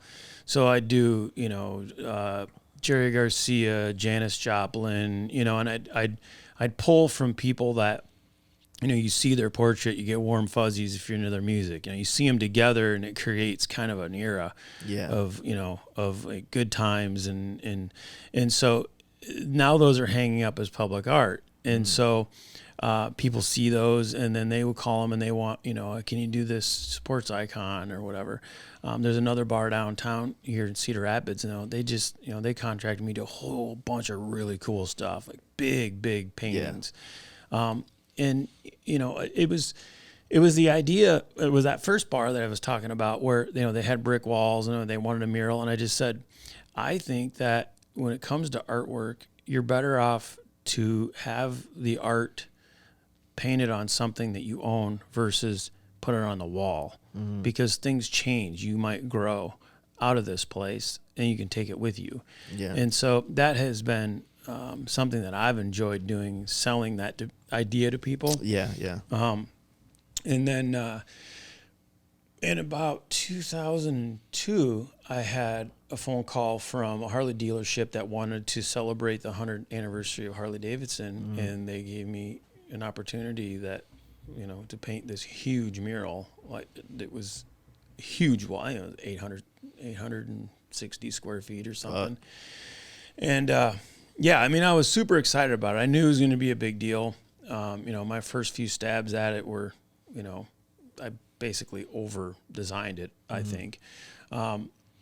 But I started to, you know, cut out, you know, all kinds of black and white pictures and like I was so passionate about Harley Davidson that I was creating the history, but almost too much, you know. I couldn't. And a friend of mine owns Bombshell Art Studios in Rochester, and I went to school with him as well in art school, you know. And he's whiz at the computer, and you know, he helped me kind of tone down my ideas by showing me some, you know, we did some computer generated images and stuff that were, we were kind of, like I said, doing mock-ups to show what the wall would look like. It was just too busy. Yeah. And I went in and showed the owner and talked with him, and it took him 2 seconds. And he looked at it and said, dude, you got everything in here from the war, you know, to survey cars. You know, it was like, let's just look at snapshots of some of your favorite, you know, moments of Harley Davidson history. Yeah. And that really was what I needed to just kind of calm down this idea of including everything. And I was doing a little photography at the time, and so I just said, and I always like to include whoever's writing the check, I want there to be something in it for them that's part of them. So I just said, all right, you know, Mike, what's your favorite Harley? And he said, Fat Boy. It's always been the Fat Boy. So what I did was I took a Fat Boy off the showroom floor, rolled it outside, put it in a position where the dealership itself was reflected in the tank. And then I pulled out the V-Rod had come out, and I pulled that out and parked that out front, so it made the picture a little more interesting. Photographed that. That was my background. Huge. The reflection was the background? Yeah. So the background was, you know, but that was also the name. That was my theme. That was my reflection of 100 years of Harley Davidson. See, you are a fucking thinker, man. Yeah. That's his ideas, you know, and that was like, okay, that's all I need. That's a good enough idea. I don't need all this other stuff. What can I do? And then I just picked my favorite bikes, you know. If you look at the mural, you know, it's, you know, I went through, but I picked some of my favorite bikes that also would, you know, kind of nod a hat to that era. So like when I put Panhead up there, you know, I chose Captain America bike. You know, iconic, yeah. When we got to the Evo, I put my bike on it because I purchased a '94 Heritage Special. I think that bike's unique because I think it ties the Harley Davidson modern bikes with the heritage of all the old styling that they always kept. And so I put that on there. But anyway, that was a moment in time where I became very disconnected from the rest of my life. This was an open dealership. I could only paint at night. So I would show up, you know, at night when they closed, and I'd paint all night long. Yeah. It was a huge mural. At the time, it was the biggest thing I'd ever done. And so, and I wanted it to be great. So I did, you know, a waving flag in the background, and I did all sepia tones, so it kind of had a timeless feel to it. Yeah. You know, painted till, you know, the owner came in and said, man, you gave me way more than I paid for. Here's your check. Go have some fun. It was snowing outside, blizzard conditions. I had a Jeep Cherokee.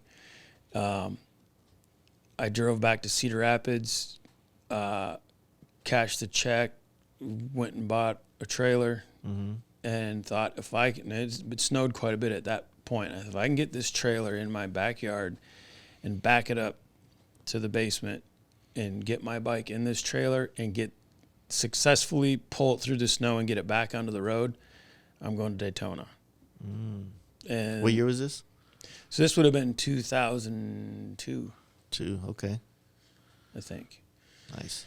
So I did it. I got the bike in there. I didn't even tell anybody where I was going. I just took off and went to Daytona. Started heading that way. And I knew, that when I got there, I was rolling solo. I just wanted to do what I wanted to do. I'd spent enough time at that point by myself just working that I wasn't ready to just go back to the real world. Yeah. And it was just this opportunity to give myself this moment to reflect on what I had just done and, kind of reward myself a little bit. What do I want to do? What do I want? Not take a bunch of people with and call the guys and whatever. Just what do I want to do? Yeah. And so on the way down, I called a good friend of mine related through marriage, Chris Hawkins. He's a good dude. And I let him know I was on my way down. He's like, "Shoot, we're on the way to Iowa."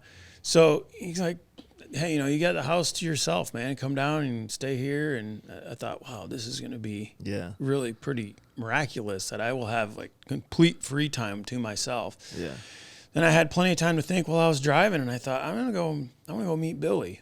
I had a lot of respect for what he was doing. I felt like he was kind of parallel to me with taking bike building, but really just being, putting a lot of different ideas that you don't normally see into his builds. And I just wanted to tell him that I appreciated it, and keep on doing it. And before we get into that whole segment, what was it that like gave you this huge love for Harley Davidson? Like what was kind of like the catalyst for that in your time?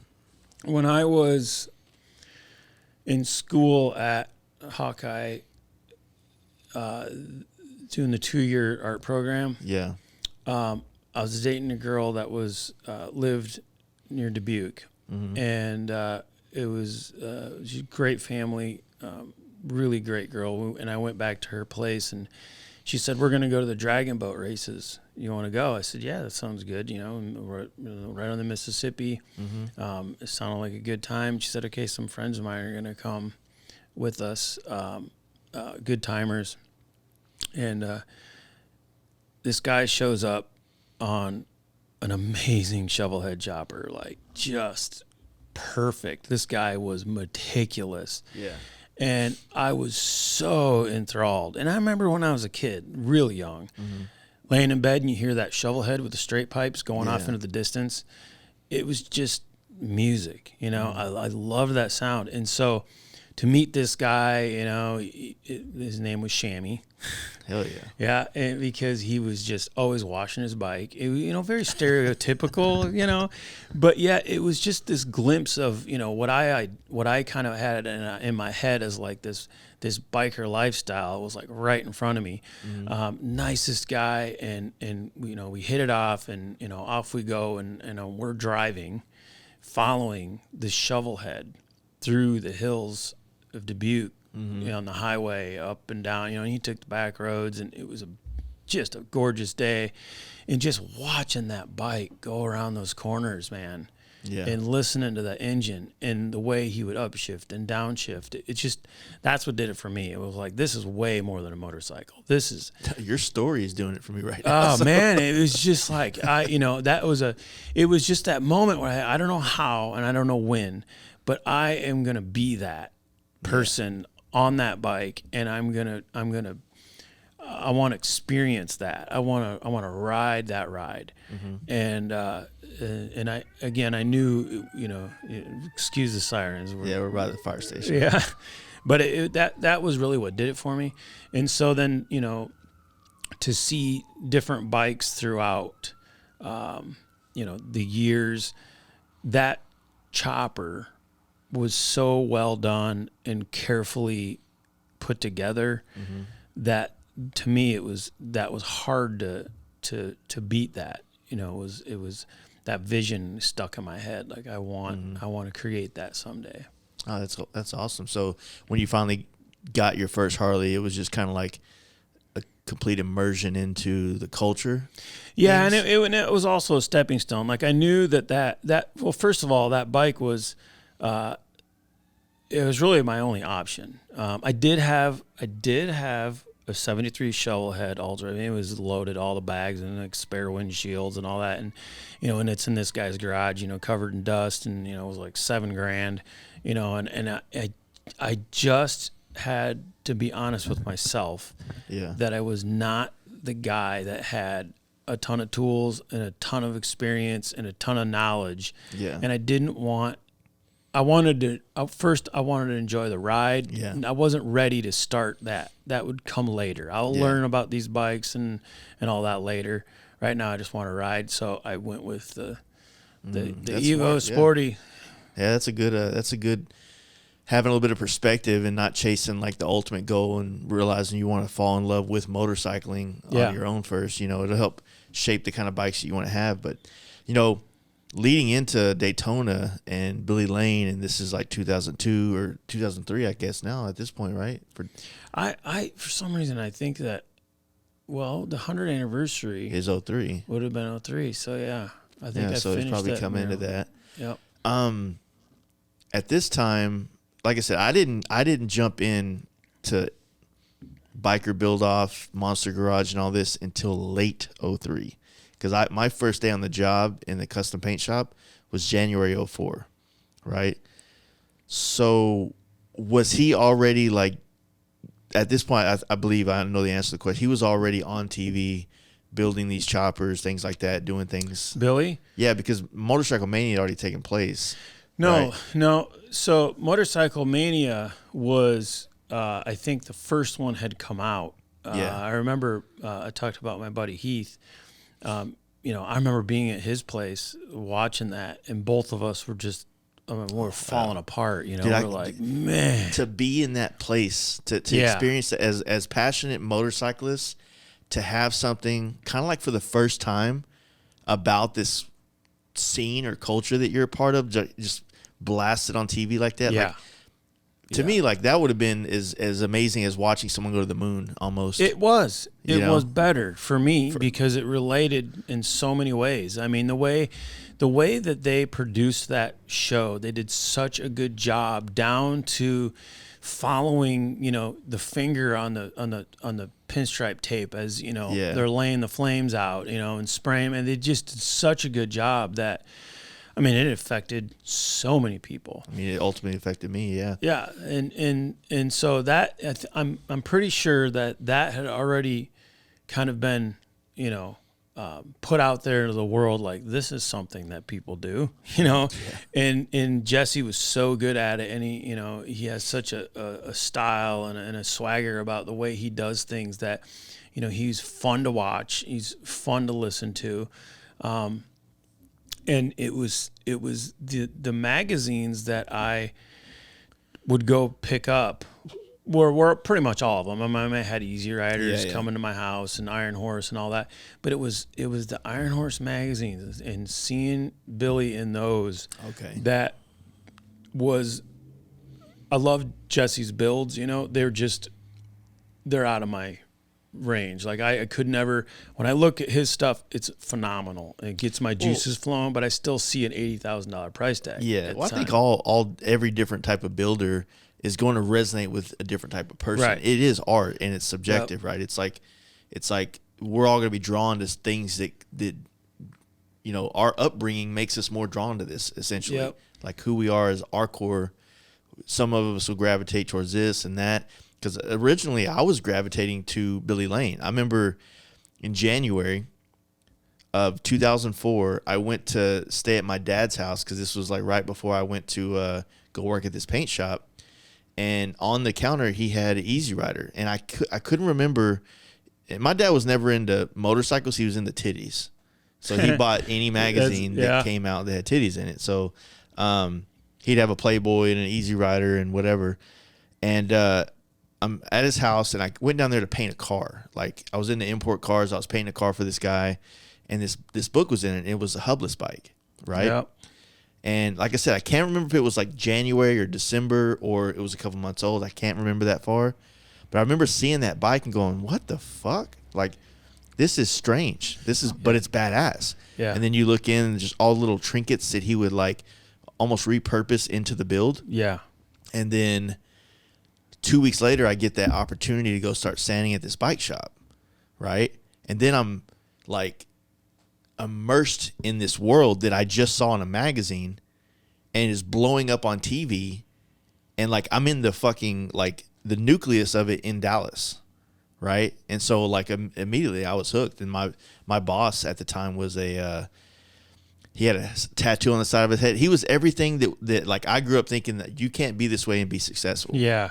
And he had a fucking Prowler, which was the shit back in the day. Yeah. And like all these dope cars. He had a lowrider. He had all this stuff. And it just, I'm like, I want to be him. You know what I'm saying? Yep. And I'm 21 at the time. You know what I mean? I'm like impressionable as fuck. You know what I'm saying? And yeah, I just remember that time. So when you went down there, you know, you see him, you find a connection to his type of bikes, and you go there. Like, how was it the first time meeting him, or was it like a easy? Well, for me, it was when I saw Jesse's builds and I saw what he was doing, and with the billet wheels and all that. It was so flashy and so amazing. Like I want to paint those bikes. Yeah.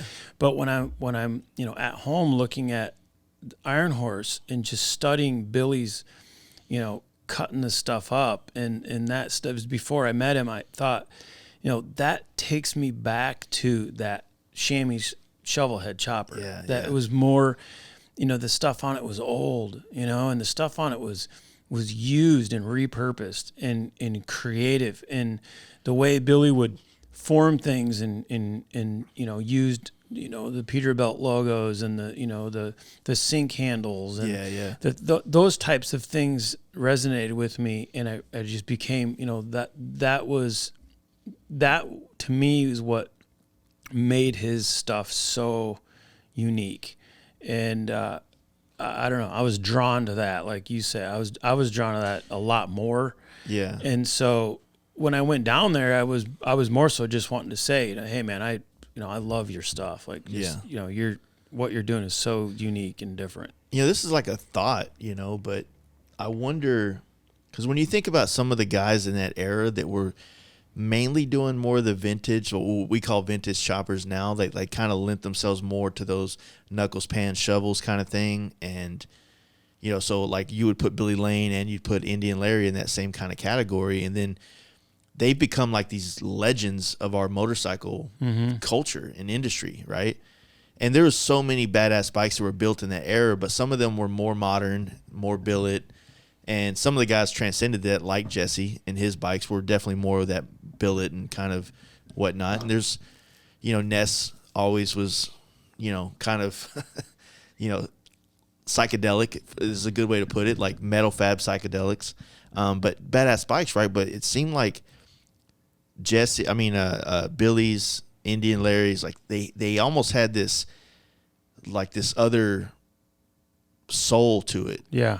Almost like they're like, I'm having a blank of words just to trying to describe what I'm trying to say, but it felt like they were paying homage to even generations before them, but it's almost like they were like the next generation to kind of carry the torch, as opposed to like, me, I'm probably the generation after them or so. You know what I'm saying? Yeah. So. Yeah, and I think that when you look at what Jesse was doing, he was also building super cool old bikes and stuff, and old cars and all. But it was that flash of, it was almost like the futuristic chopper. Yeah, that like just the got CFLs when those started coming out. Oh yeah, I mean it was so, and just the chrome and everything was new, and so that was appealing.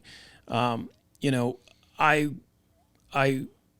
was excited to go down and talk to Billy and just see these things with my own eyes. Yes, I wanted to meet him, but I wanted to just look at these bikes and see them up close. Yeah. On my own time and not, like I say, with a group of people. Like I really wanted to just be able to take it in. And so, I we ran into him in an alley, and he had a little tent set up, and I'm just oogling over this stuff for quite a while. I didn't go up and introduce So it was myself like in a or booth anything kind of like situation? that. Yeah. Okay.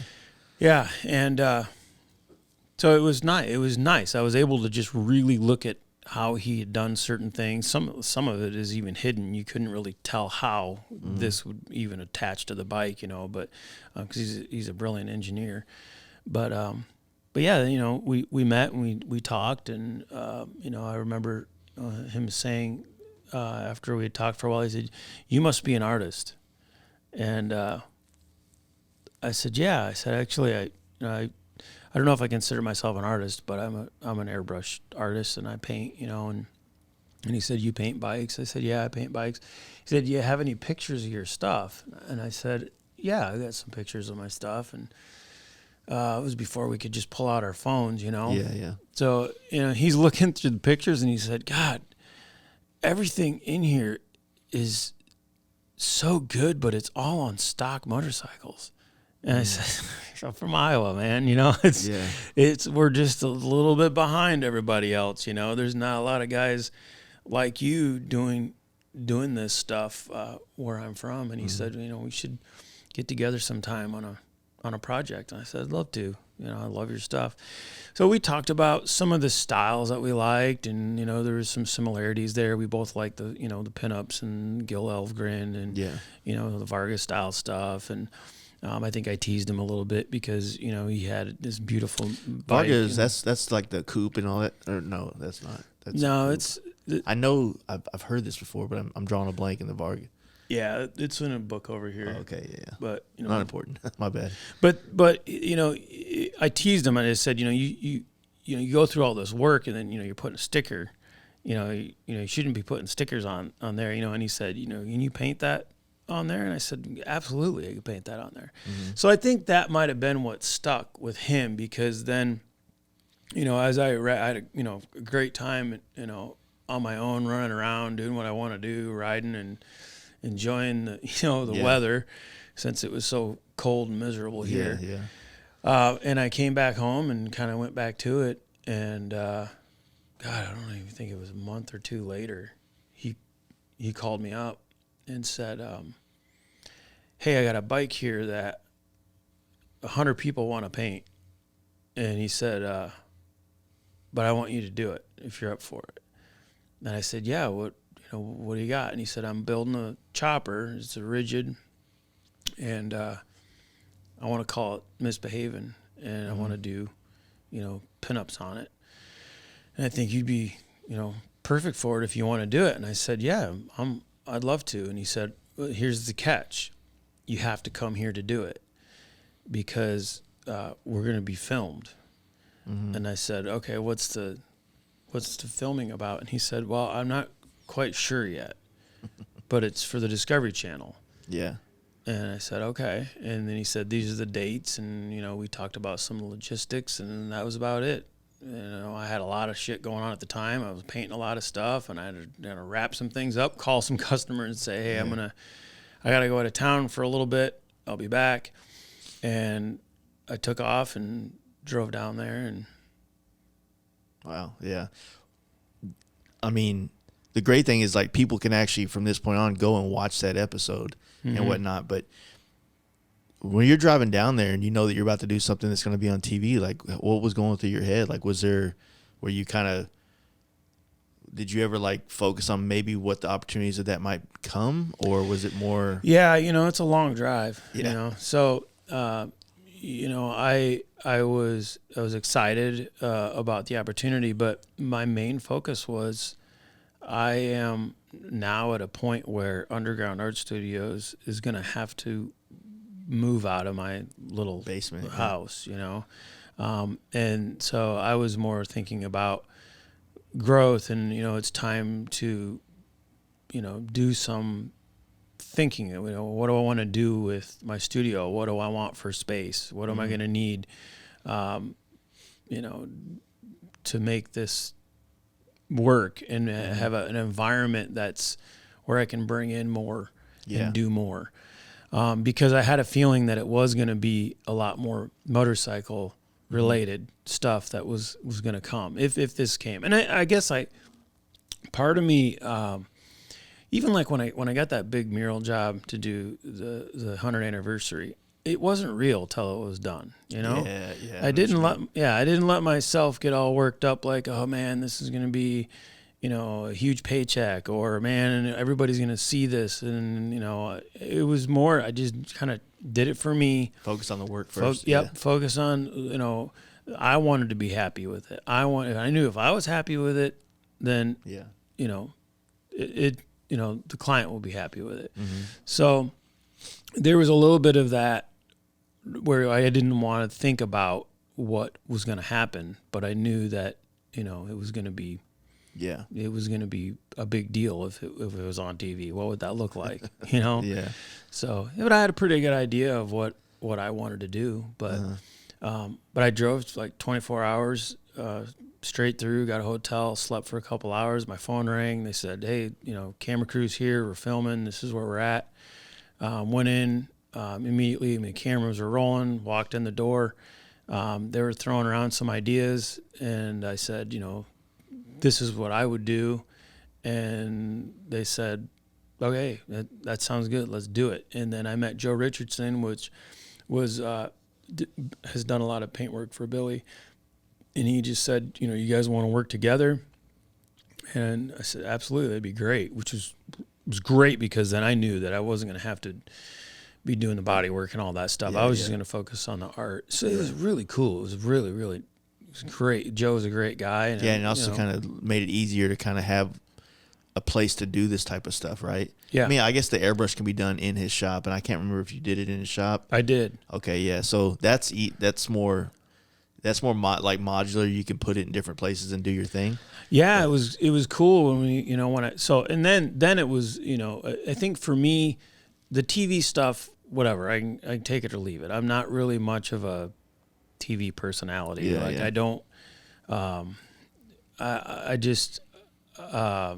was just excited to be there and see this artist that I, you know, admired, you know, where he works and what does his shop look like. And, you know, so that was super cool to go and see, you know, his little shop in Melbourne, just loaded with, you know, visually super cool stuff, you know, history and so many cool things in there, man. It was back when he had like all the magazines that he had been in and were blown up real big covers, and, you know, he had all, so when you walked in there, I mean, you knew you were, you know, somewhere special. Like this was a cool place. But I set up my little area, and I think I was painting on a motor crate. I think there was an engine in it, you know.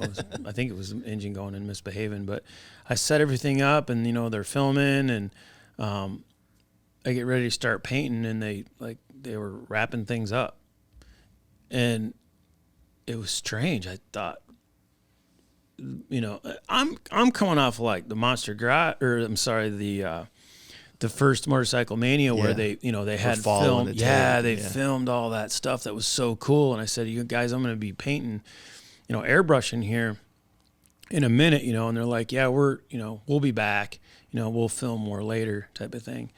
So, you know, I started to learn really quickly that this wasn't like the Discovery Channel crew at this point. These were like local guys that were filming.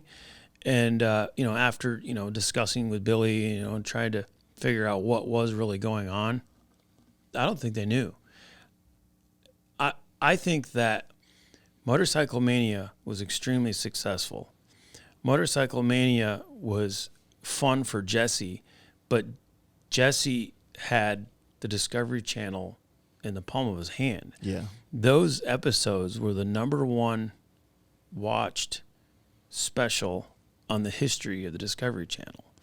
So they had just now captured a whole new audience of motorcycle enthusiasts, or maybe even not motorcycle enthusiasts, because let's face it, a lot of doctors and lawyers started buying choppers at that point. Yeah. It was just this incredible... They peeled back the curtain to something. Yeah. Good way to put that. And so I think Jesse said, I want to do another show, but I don't want it to be motorcycles. That's where the Monster Garage thing came about. what was Discovery Channel going to do? Yeah, yeah. So they sent camera crews out to motorcycle shops all over the place, and just had local guys come and film, and they were going to try to put something together.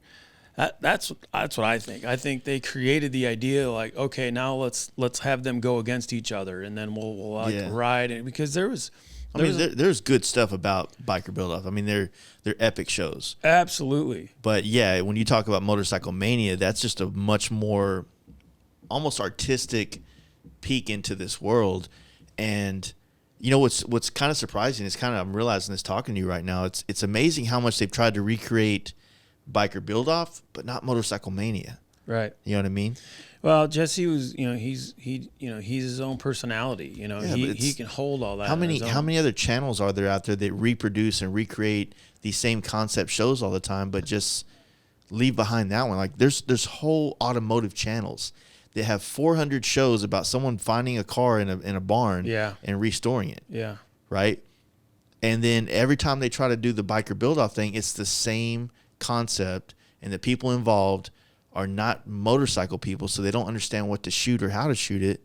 Yeah. Right? Well, I think that was at the beginning. I think that was at the beginning, and I think, again, this is my opinion. I don't know all this for a fact, but I think they were searching for the next show. And I think when they did that, they hit the jackpot when one of the camera crews out there happened to be at the Tuttles. Yeah. So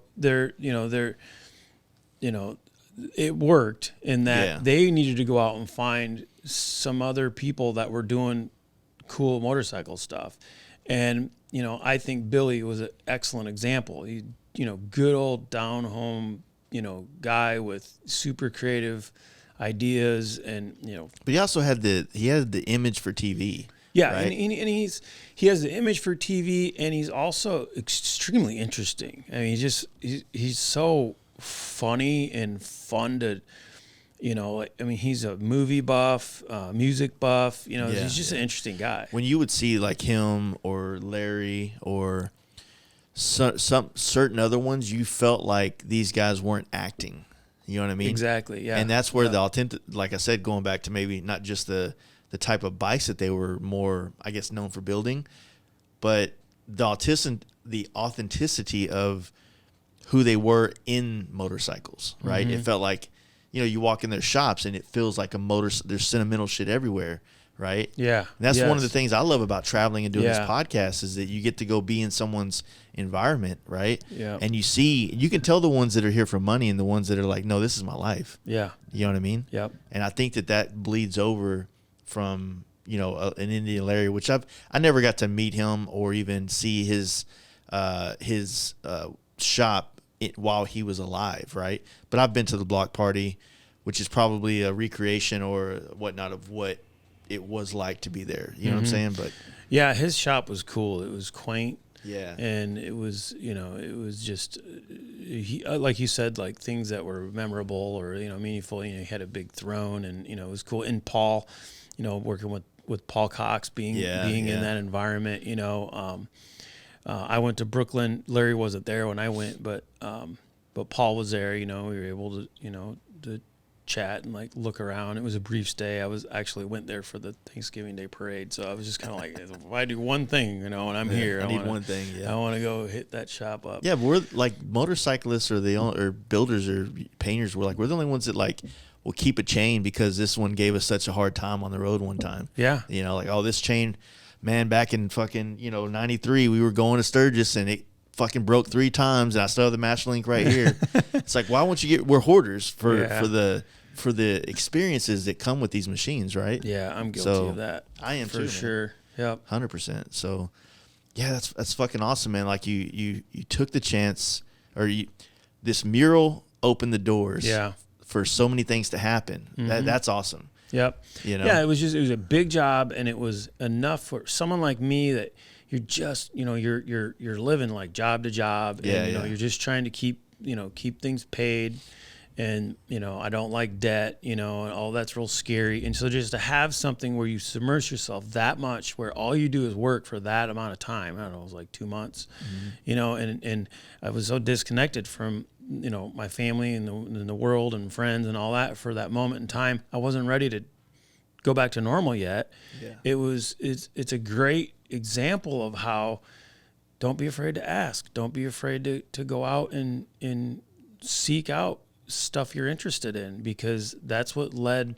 All I did was I just wanted to go see those bikes in person, let Billy know, hey man, I'm a big fan here in Iowa, man. Your stuff is a blast to watch, and the chances that he would take, that painting over there, the knuckle sandwich, where there was a picture of that in the horse where it was just so chopped up, and I'm thinking, what is he doing?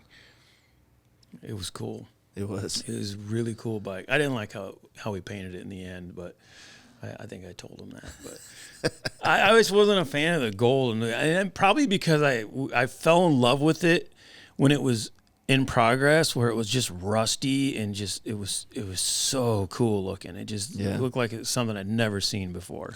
Isn't it crazy how much paint can make or break something? Yeah. And I've always said this, I guess maybe a tangent a little bit right now in the performance bagger scene that I'm kind of heavily a part of. Like, that's one thing that people do paint just to do paint. They don't do paint to finish the build. Mm-hmm. Does that make sense? Yeah. Yeah. You got to look at everything that's already there and appreciate compliment everything and together. compliment it. And some of the stuff, it's our job to hide it. Mm-hmm. There's sometimes when not draw attention to the area. That area right there does not fit in this, so we're gonna make that black. That area out. But that's kind of the thing, man. It's like now obviously the type of bikes that are like the baggers that I'm painting, or Dynas, or Softails for that matter. It's not quite the soul bikes that you're talking about. These choppers, these things are being hand built. But it is our industry right now. So it's like it's the canvas that my generation's getting to work on. But at the same time, I do know that choppers are still alive and well and doing badass. But man, just to be at that time, like there were so many bikes from so many people that were made that I've heard other people talking in passing, or just other podcasts, and they bikes in general have changed people's lives, just knowing they exist. Like you talk about Misbehaving, which you actually got to work on, but how many other bikes were built in this era that were like, oh man, that one Indian Larry built on this deal, or that one that Jesse built here. Devil in a Red Dress. Do you remember that Billy built Devil in a Red Dress? Bike, it just, man, that thing, what a beautiful machine. The bike that really I wouldn't say fucked me up, but just really made me, like, I guess to piggyback off your analogy or your experience following behind the chamois or Homeboy Chamois or whatever his name was, is when I think it was Motorcycle Mania. It could have been one or two. I think it was two, when him and Kid Rock go and ride into Mexico. Yeah.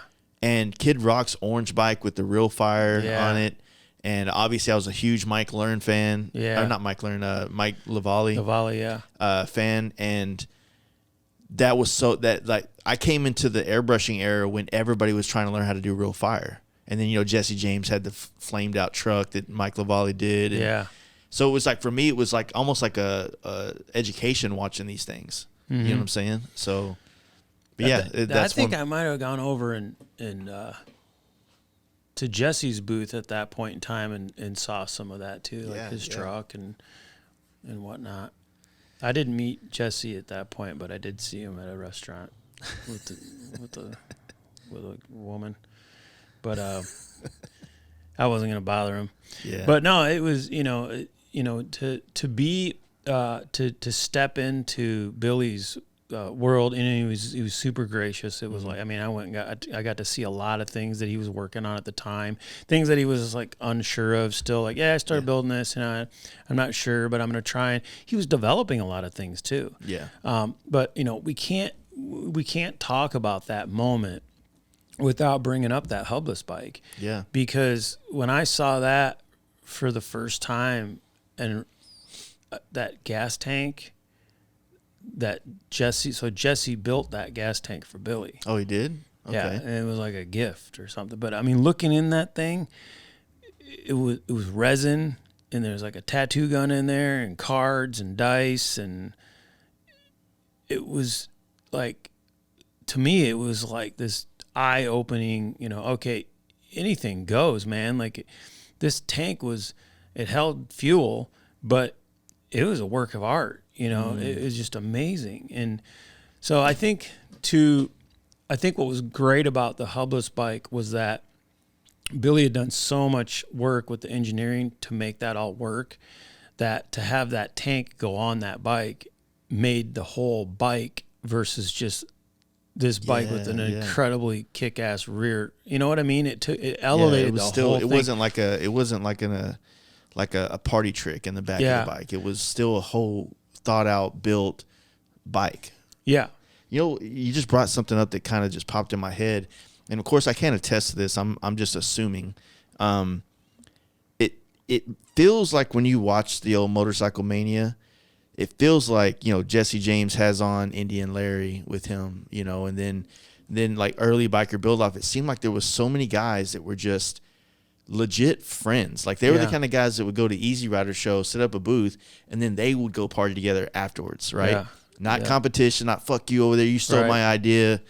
And I don't know if maybe the TV shows brought so much money into it that other guys that were also coming into it with the money brought that kind of negative, me against you kind of attitude, because I'm drawn to the whole idea of all the builders and all the painters being friends and not so like drama, right? Yeah. Like, well, and I don't know, and I'm not gonna say like opinion on like Jesse and Billy's relationship or anything like that. I don't know but I can tell you that the 6-shooter risers and all the 6-shooter stuff, remember all that stuff that Jesse had on his bikes?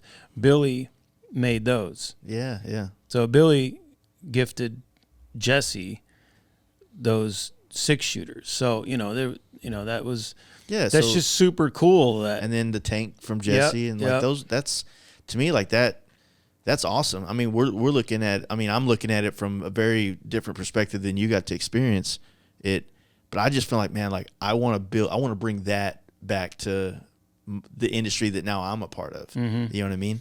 So I don't know, man. Like I love all this history, and I wish more people coming into motorcycles would look back at these eras and not look at it from like some of the clown shit that it became, and realize that everything starts off badass and with purpose and with real creativity and passion.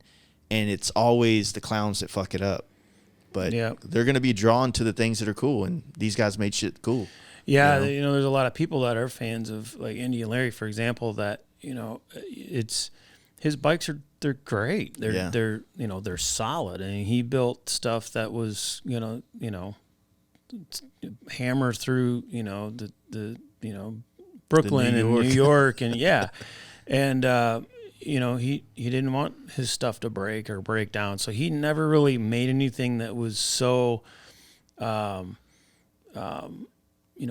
beautiful that it was fragile. He seemed to have that way, but I don't know, I just think a lot of it with Larry is his words, and it's his wisdom and his outlook on life, with his experiences that made him, the few times that I was able to talk to him, just the way he sees things. And if you watch those shows, you can see where there'd be moments of stress. There'd be moments of like, oh shit, and he was just calm about things. Yeah. He'd been there before, you know? Yeah. That's one thing that like, I definitely get when I see those old videos of these guys. Obviously the TV shows would always create as much drama and chaos as possible, because that probably appealed to the person that's not familiar with the world, because most of these builders have their shit together, you know what I mean? And I've talked to some other guys that's been a part of some of these shows and how they would tell us how they would try to create fake, I wouldn't say drama, but fake problems, fake scenarios that aren't real, but it gives the NASCAR watcher fan of motorcycle TV, not motorcycles, it gives them some entertainment in their life. You know what I mean? Yeah. So, well, when I got misbehaving tank all done, I was really proud of it. I was excited to see the outcome, and I was, like asking if it was on the bike yet, and Billy and I were emailing back and forth, and, he's giving me progress reports and all that. And, I was excited for the bike to get done so I could just put the tank on the bike, send me a picture, I want to see how it all looks, and then when you watch the show, you get up to the end of the show, like there's Billy sitting on the bench, like they're showing the clock, like will the paint show up in time? Yeah. And the tank had been there, so that was a good example of drama that it really didn't happen that way, but that was a little frustrating. Like, oh man, you didn't have to do that, man. Blame it on the painter, Yeah, and then and then terms like paint gel comes into play, and it exacerbates like the reality of what we do for bikes, even though we're not that bad compared to some of them, Right. Yeah. Well, yeah. I mean, there's a handful of jobs that I have right now that I'm I was supposed to have been working on already, but this stuff's not done. But that's the thing. Like no one ever, when people would, and this isn't really, I'm not trying to dig on anybody, but no one ever says like, oh, well, yeah, he's taking a year. No. I've had your shit for a year. Yeah. But you haven't given me all the stuff to paint. Yeah. The bike's not ready. The customer hasn't made a decision. You haven't gave me a deposit. Like there's always the other thing that never gets brought up. Mm-hmm. Oh yeah, he's had it for a year, but it's on me. Right. You know what I mean? It's like it's always easier to throw shade down the street. Well, and I think people get frustrated when they are excited to get their job, but then they see, posts on Instagram or like other things being done. Like, when's my stuff going to get done? Yeah. But yeah, and I'm not digging on the show either. That was again, I'm not a producer. Yeah. I don't make TV. I did my thing, and I was shocked when I saw that portion of the show. It made me laugh. Like, oh my gosh. But you know what? It did a good job. And for me, I was kind of rooting for the show because when they put it all together, like this is what we're gonna do. We're gonna have 2 builders, and we're gonna build a bike, and we're gonna ride it. I mean, I thought that was a great idea. Was this the bike that caught on fire? No. Okay. No. Okay, I'm mixing it up then. Yeah. No, it wasn't. But it was a great experience all the way around. It was, like I said, Billy was a great host. Nikki Boots is amazing. A lot of great conversations and just good people. Working in an industry that, I don't want to say they turned it upside down, but they just, took a different viewpoint of it. And because of the show, a lot more people were able to see what he was doing in a different way. And that opened up a whole new avenue for revenue for him to be able to produce his parts and apparel and all that stuff. Yeah. And, it made, let's face it made a lot of bikes cooler because they were able to get some things that Billy was able to make, So what did, after this show aired, like how did that impact you and your business moving forward into 04, 05? I don't even think I was driving. So when I got done in Florida, my brothers and I had a trip planned to Vegas. It was the brothers trip. And so I was driving from Melbourne to Chicago to catch a plane, and I already got a phone call from, magazine editor wanting to set up an interview time. And it was Dave Nichols from Easy Rider. I said, I'm on the car right now. I'm going to be driving for quite a while. Mm-hmm. And he said, there's no rush. I just wanted to get you on the radar and, talk to you about it. And so we set it up when I got back home. So it was amazing to go, hang out in Vegas with my brothers. And every time I had a minute to sit down and kind of digest, it was like, man, this is going to come out on TV, and, I'll have this magazine opportunity, which will be amazing. Yeah, so that back then those things meant so much. Yeah. Oh yeah, I mean Easy Rider. I've been looking at Easy Rider. To have a bike in there's one thing, but have a long. feature in there like on you. Fuck. Yeah, I was super excited. Yeah. And then I get the issue in the mail, and it was like they spelled my name Tally, Talle. I was like, oh my gosh, my first time in Easy Rider, and they botched my name. Yeah. But it is, again, you have to just laugh at that stuff, and it's not,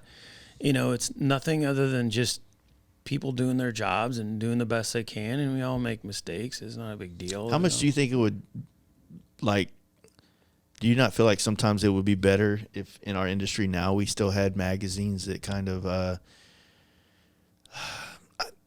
this is a vague thing, but I've always felt like we all had to self-promote in a sense, right? The way you had to do it back in the day was going to Daytona, putting yourself in between you and the potential customers. Mm-hmm.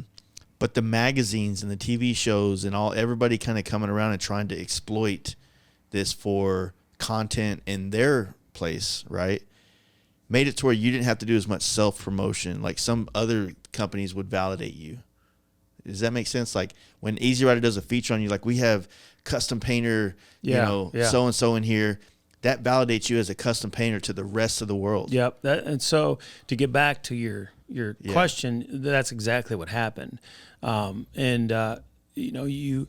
just don't really think about it as much as I was thinking about it, trying to prepare, you don't think about how, and then even the motorcycle itself became infamous. Even that motorcycle, Misbehaving, I mean, it was in several magazines. And every time it's in a magazine, there's my name in there, that, I had done the graphics and the art.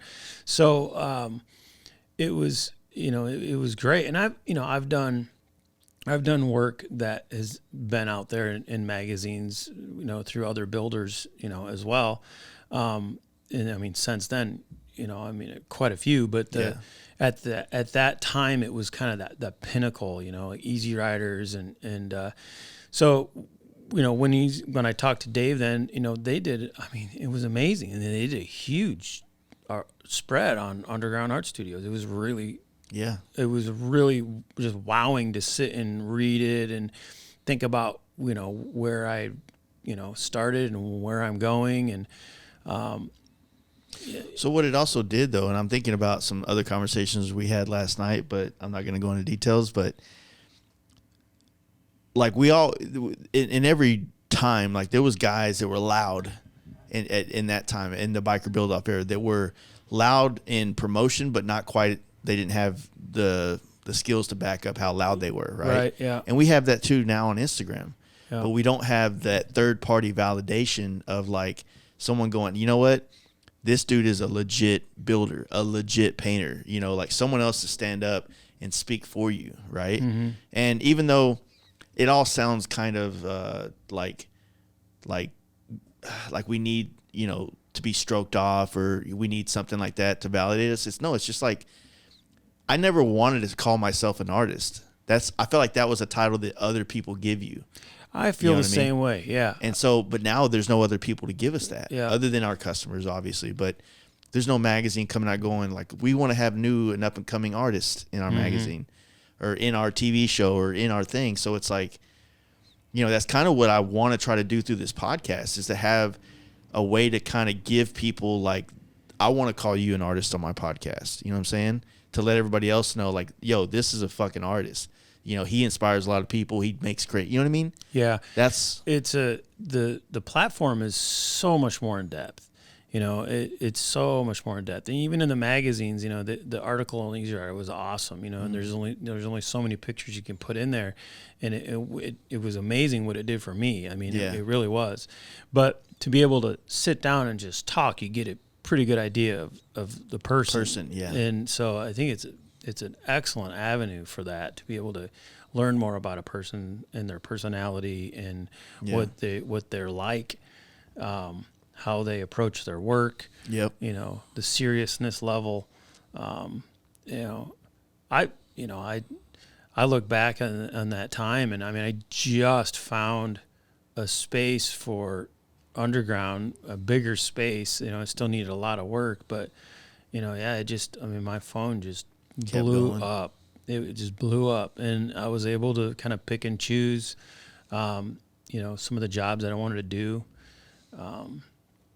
So a lot of good things came of it. Yeah, that's good, because I'm thinking of it at the time, because I guess we're talking roughly 2004-ish at this point, I believe. And, so I'm coming in it and I'm starting to understand what that world and what that climate was like.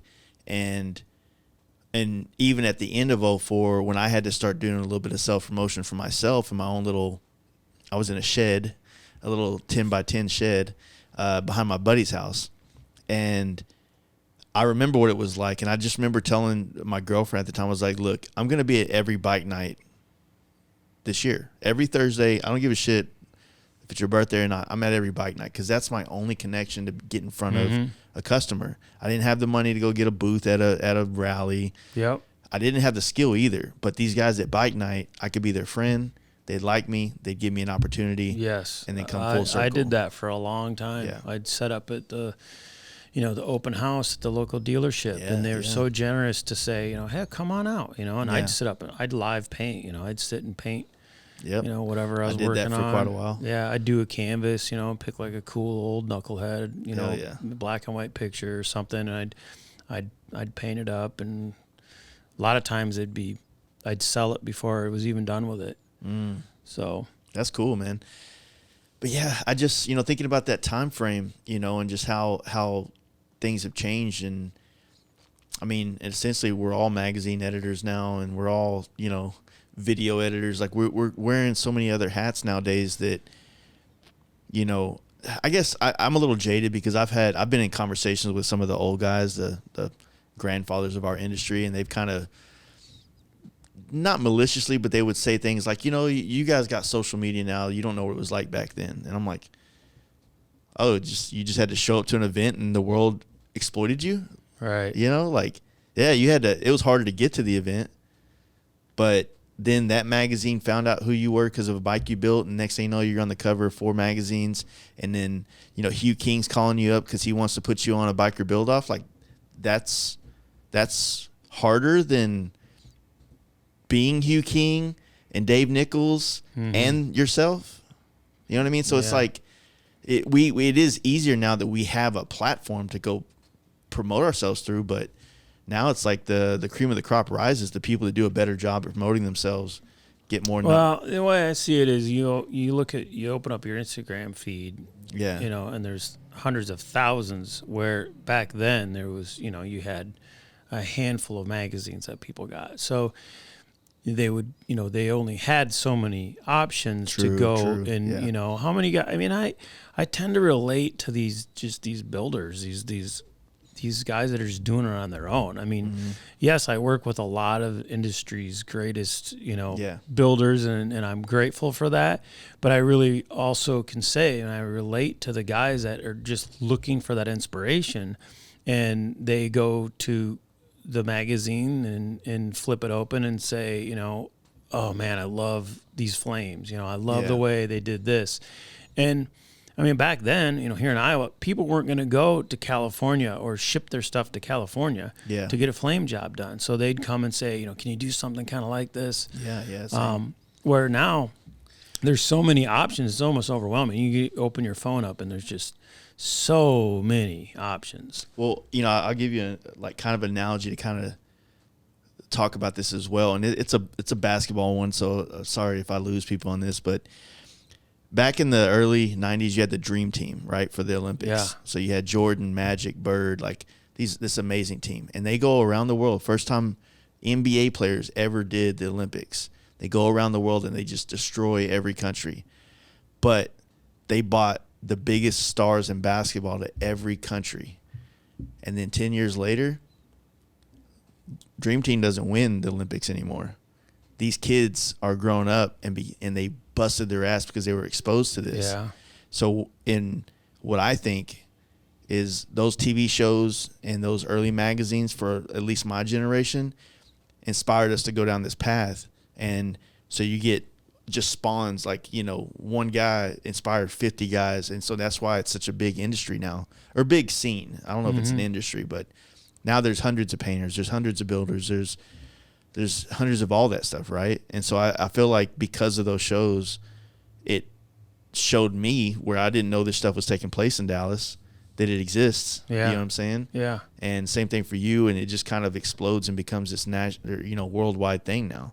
So that was just a good analogy I kind of put together. No, it is a good one. And I think that back when I started to realize that what I was doing was unique, there wasn't hundreds and hundreds of painters. Yeah. I thought in my mind that there was, and I certainly didn't think that I was anything special, being, a simple guy from Iowa, just doing this for myself because I enjoyed it, not really looking at the big picture.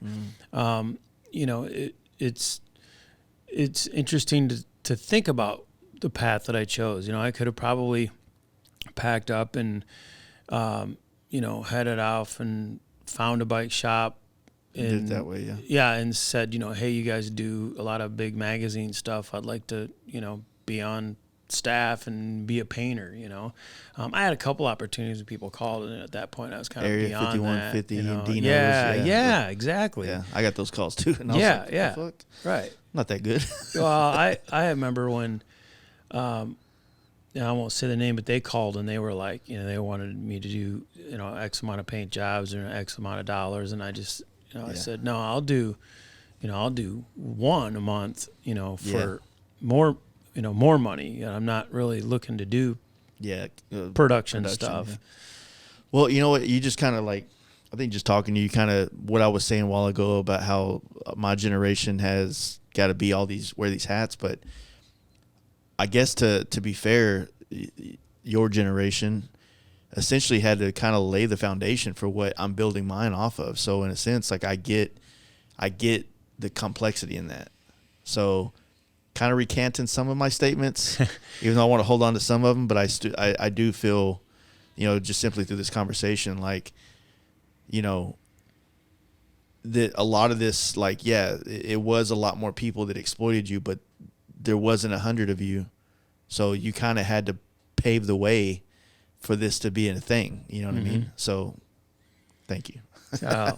Shit. I'm pretty humble when I look at you mentioned some big names, like, Lavallee and Mike Learn and these guys, they were in the magazines, and, I could have done that. I could have done that. I could have been, a part of that, writing articles and all that stuff. I just never thought that I could. I was always so focused on learning and learning and learning and learning that, it wasn't until later on in life that I realized that I enjoyed teaching too. And I could do that. And I had a lot to offer at the time, but I was always just so focused on learning and trying to make something look better. What flake do you use here? Paint Huffer.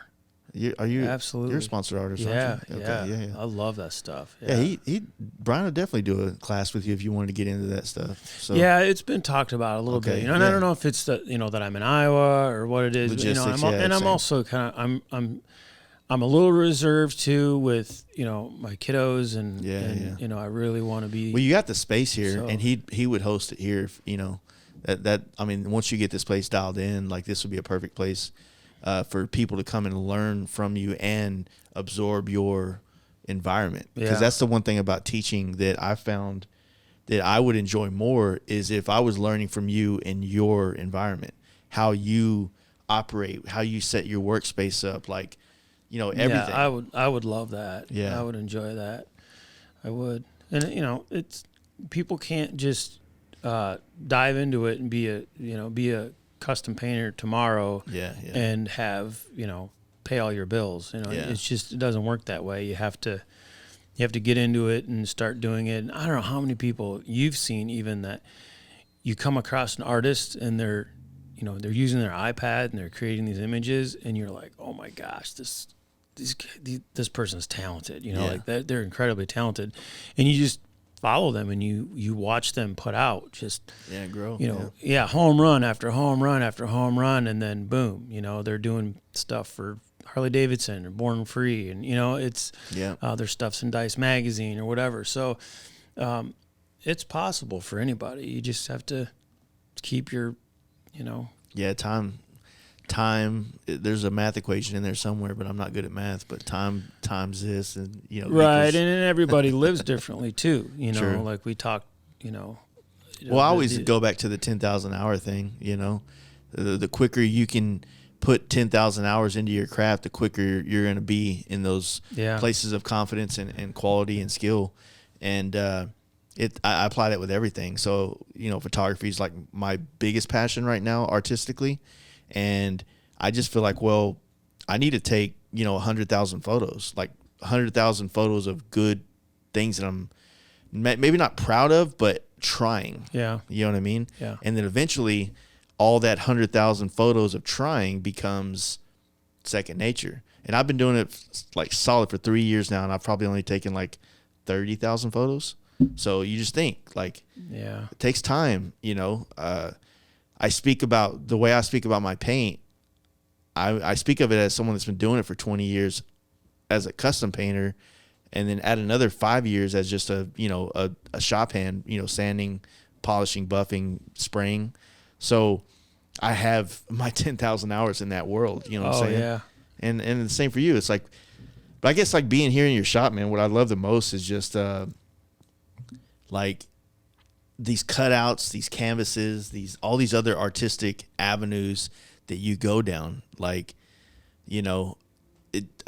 it's inspiring. I mean, I'm sitting here looking at this David Mann recreation that you did, and it's just rad. You know what I mean? Thanks, like man. How, like, what kind of brought you to this point of doing these metal cutouts? And is it something that like is relatively like people hitting you up for them? Like, is it something I've seen you doing a lot more, because we were talking about the car one that you're doing in there, and it goes alongside with what you were talking about. It said, instead of doing a mural, let's get you something that you can take with you wherever you go. You own it. And then, so I did a lot of these restaurants and stuff. People call me in, and, because I have just I'm an idea guy and I have an eye for design. And so I like to go into a space and try to help, somebody figure out how to put their personality into it. But I think it was just looking at the materials that I learned, and, you paint a motorcycle that can, rip down the road and take quite a bit of abuse, and you drop a wrench on it, it doesn't chip, that's a big deal, right? So you start to learn that some of the canvases that I've done in the past, I mean, they're vulnerable. Yeah. Even if you put clear on them, it's just, they stretch too. Yeah, man. You go transport it, you can stretch it out and have a. I did. Have you ever been to the swap meet in Denver? No. It's huge. I haven't heard about it. Huge. I was doing a bunch of paint work for Thunder Mountain Harley Davidson, and they invited me to go down there and do this thing, and I painted some bikes, and it was awesome.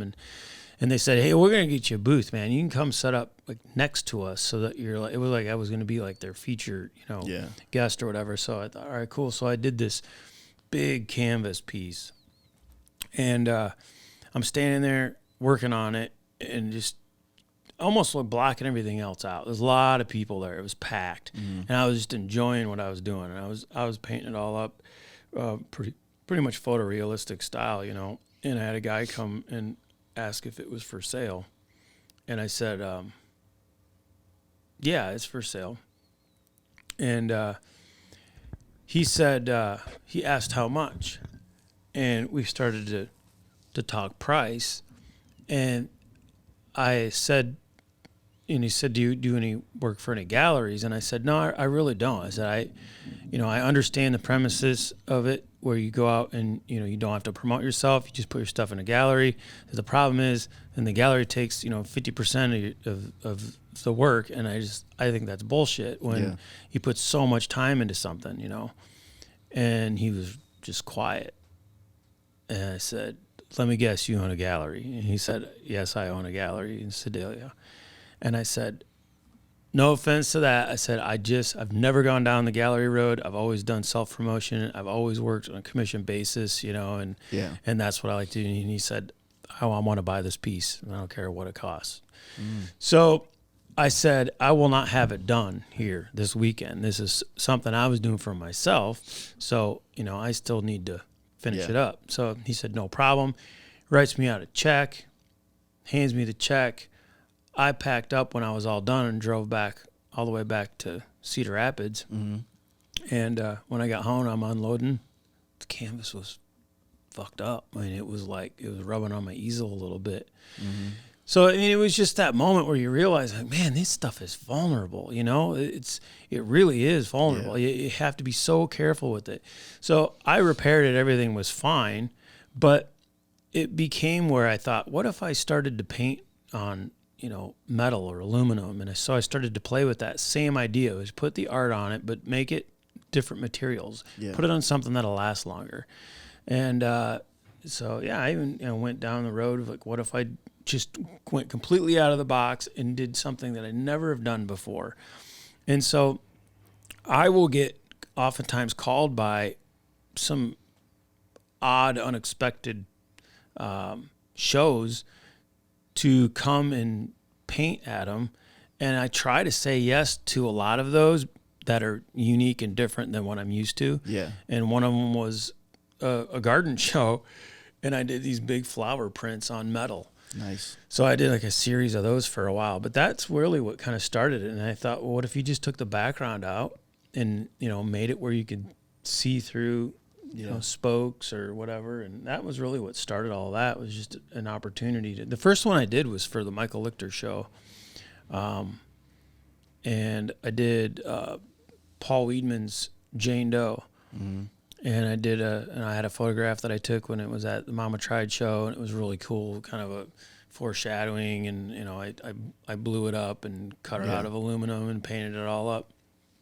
And it was cool, man. It was sold right away. I wish I still had it. And then I did Teach's Panhead, the dual carb pan. That was also for the Michael Lichter show. It sold right away. So I knew it was something that people liked, So I started to go smaller scale. I did knucklehead engine. But I try to do things that are, unique and rare and expensive and somewhat unattainable. Yeah, yeah. Well, that's what makes, rarity is what makes art valuable. It's hard to say that, but that's a lot of it, right? In a sense, like I said, I was in the comic books growing up, because everybody was like, hey, these are going to be valuable one day. Well, they were valuable in the 50s when they only made like 500 copies. But when they made 5 million copies in the 90s, they didn't hold the same kind of value. Yeah. You know what I mean? Yeah. Same thing, like the Michael Jordan rookie card is very valuable in 1981 or 2 or 3, I think. But the Kobe Bryant rookie card is not. Because in the 90s when they were printing the shit like it. So rarity makes things more expensive, right? What's the Shaq rookie card worth? Not much. Really? Yeah. I had one of those at one point, and I sold it. It's the old stuff, and then every once in a while, like in the card game, because I was into that in the 90s, when you would have a specific card, there was only so many of them in this thing, they'd be worth money. Yeah. It's always rarity that creates the value in a thing. Yeah, right? Hot Wheels is the same way. They started blowing up. Everybody started collecting them. I bought a whole bunch of new ones, kept them in the package. That was probably about the same time everybody bought a whole bunch of new ones. And kept them in the package. We're still in a good time right now where like an RT fairing on like an original RT fairing, you can still find them. But 10 years from now, don't be surprised if they're $7,000. Yeah, you know what I mean. The T-Sport fairings right now are becoming rarer and rare because I only made them for 3 years. I've seen them go for $4,000.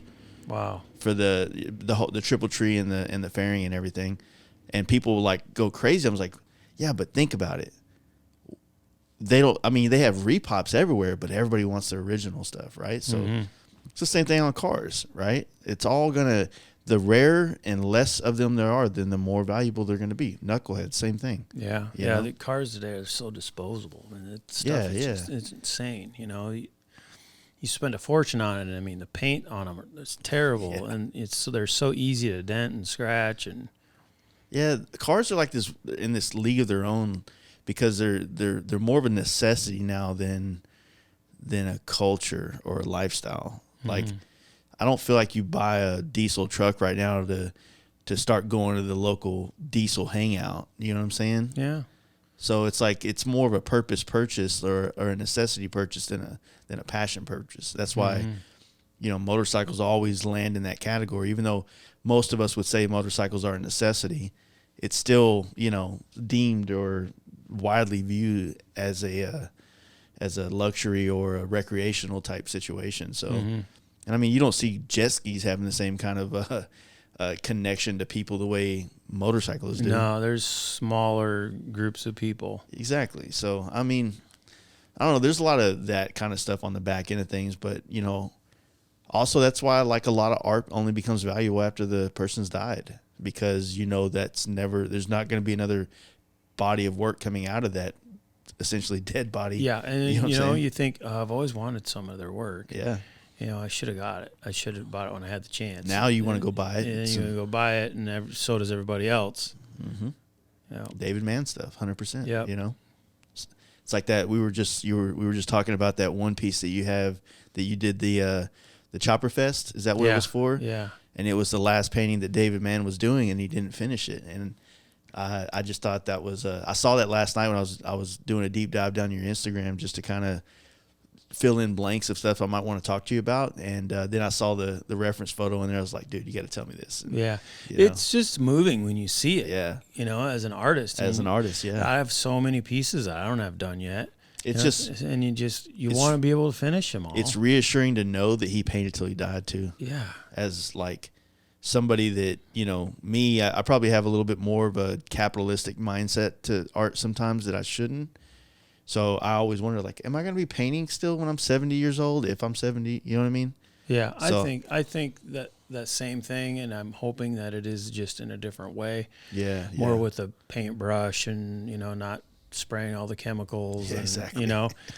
It's physically taxing when you're doing these baggers and stuff. Yeah. All the setup and the rigging and, all of that. It's a lot where you think about when you get older, you still want to be able to be creating things and making things better. Yeah, 100%.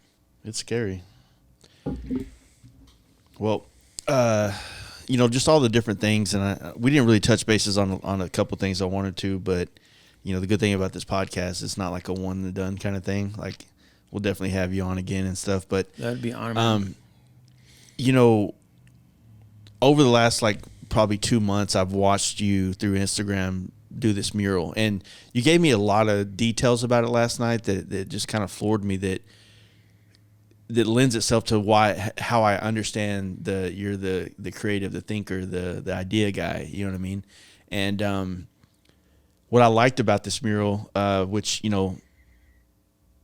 I guess talk about that, however you can bring that up again, because you did it so well last night, but I'm trying to recreate it now. Well, same with the motorcycles. I think there's a lot of builders out there that have painters, and they build bikes and they sell bikes and whatnot. But every once in a while, you'll have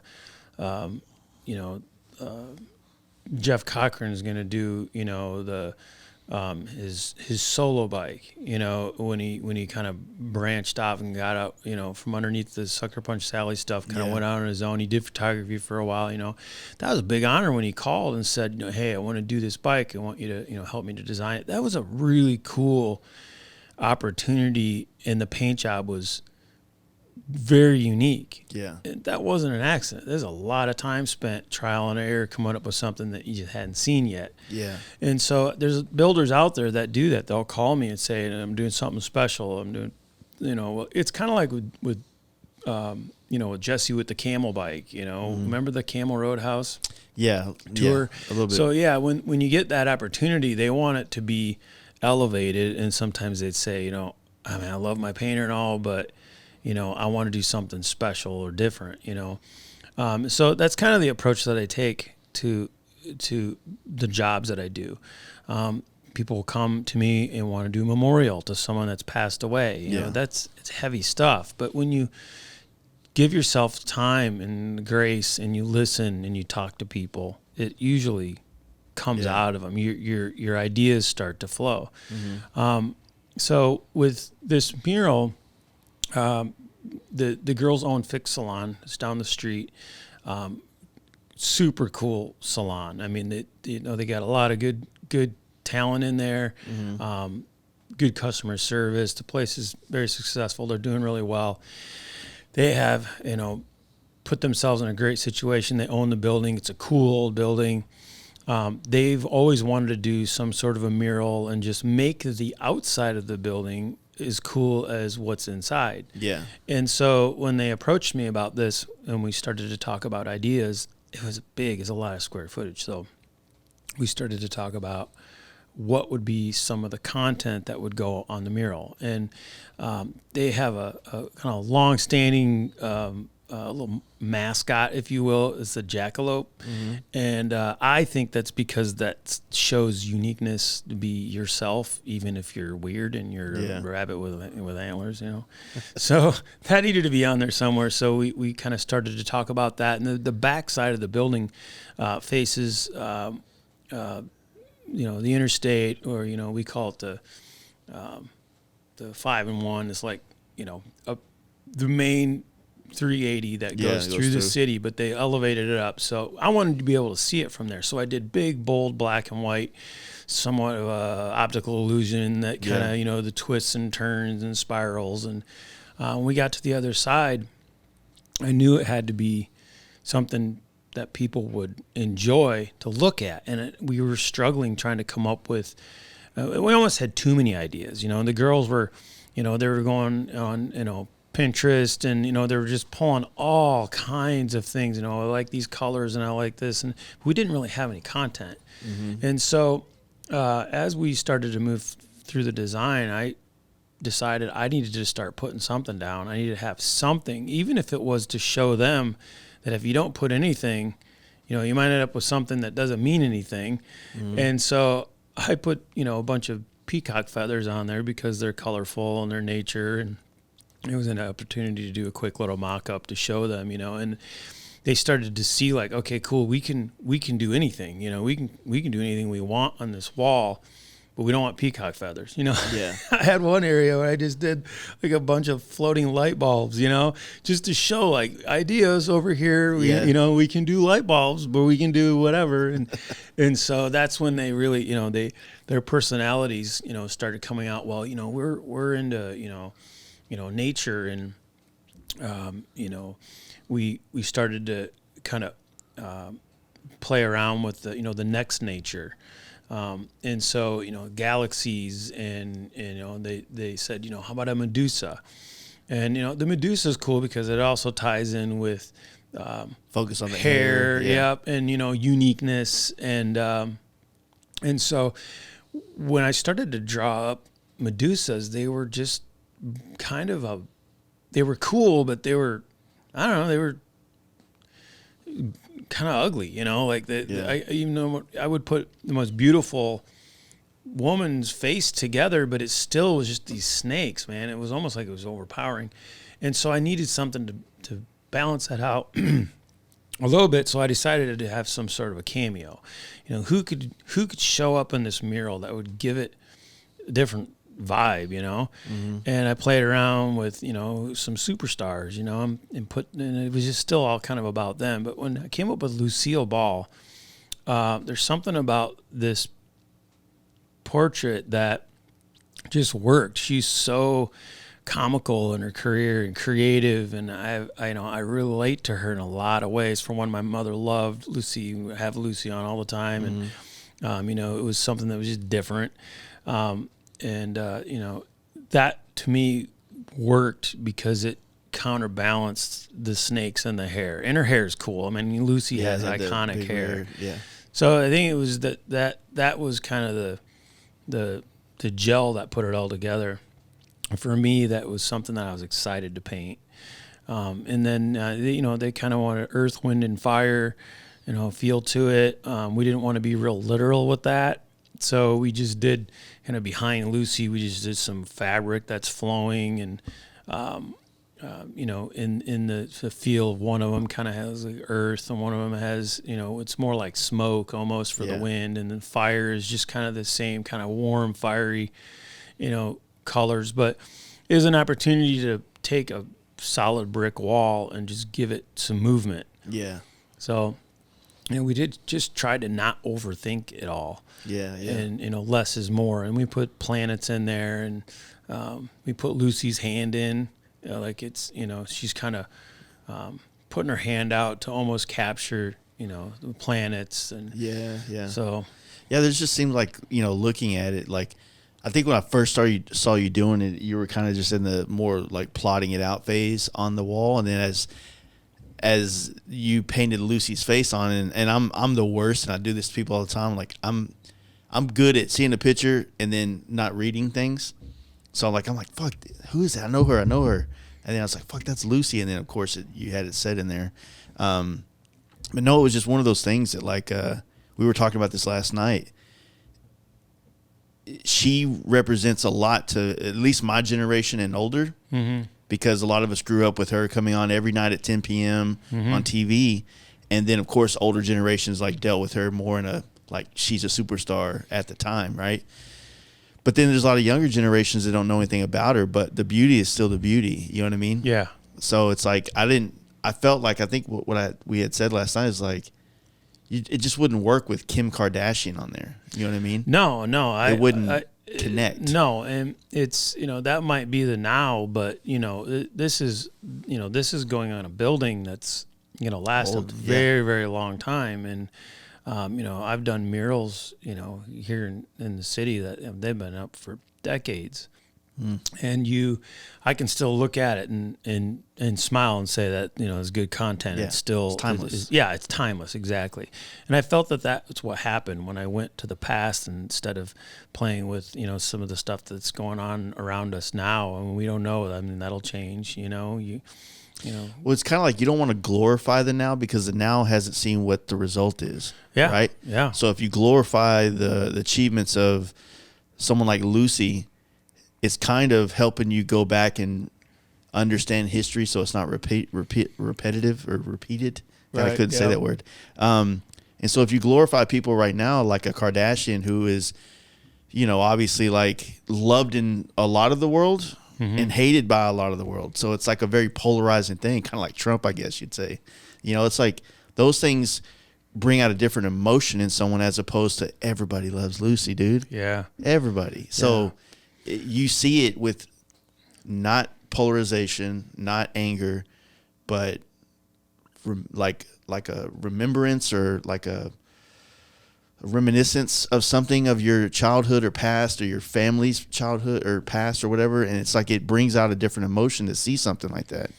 Same thing when I see like Jeff Bridges in one of his best roles ever. You know what I'm saying?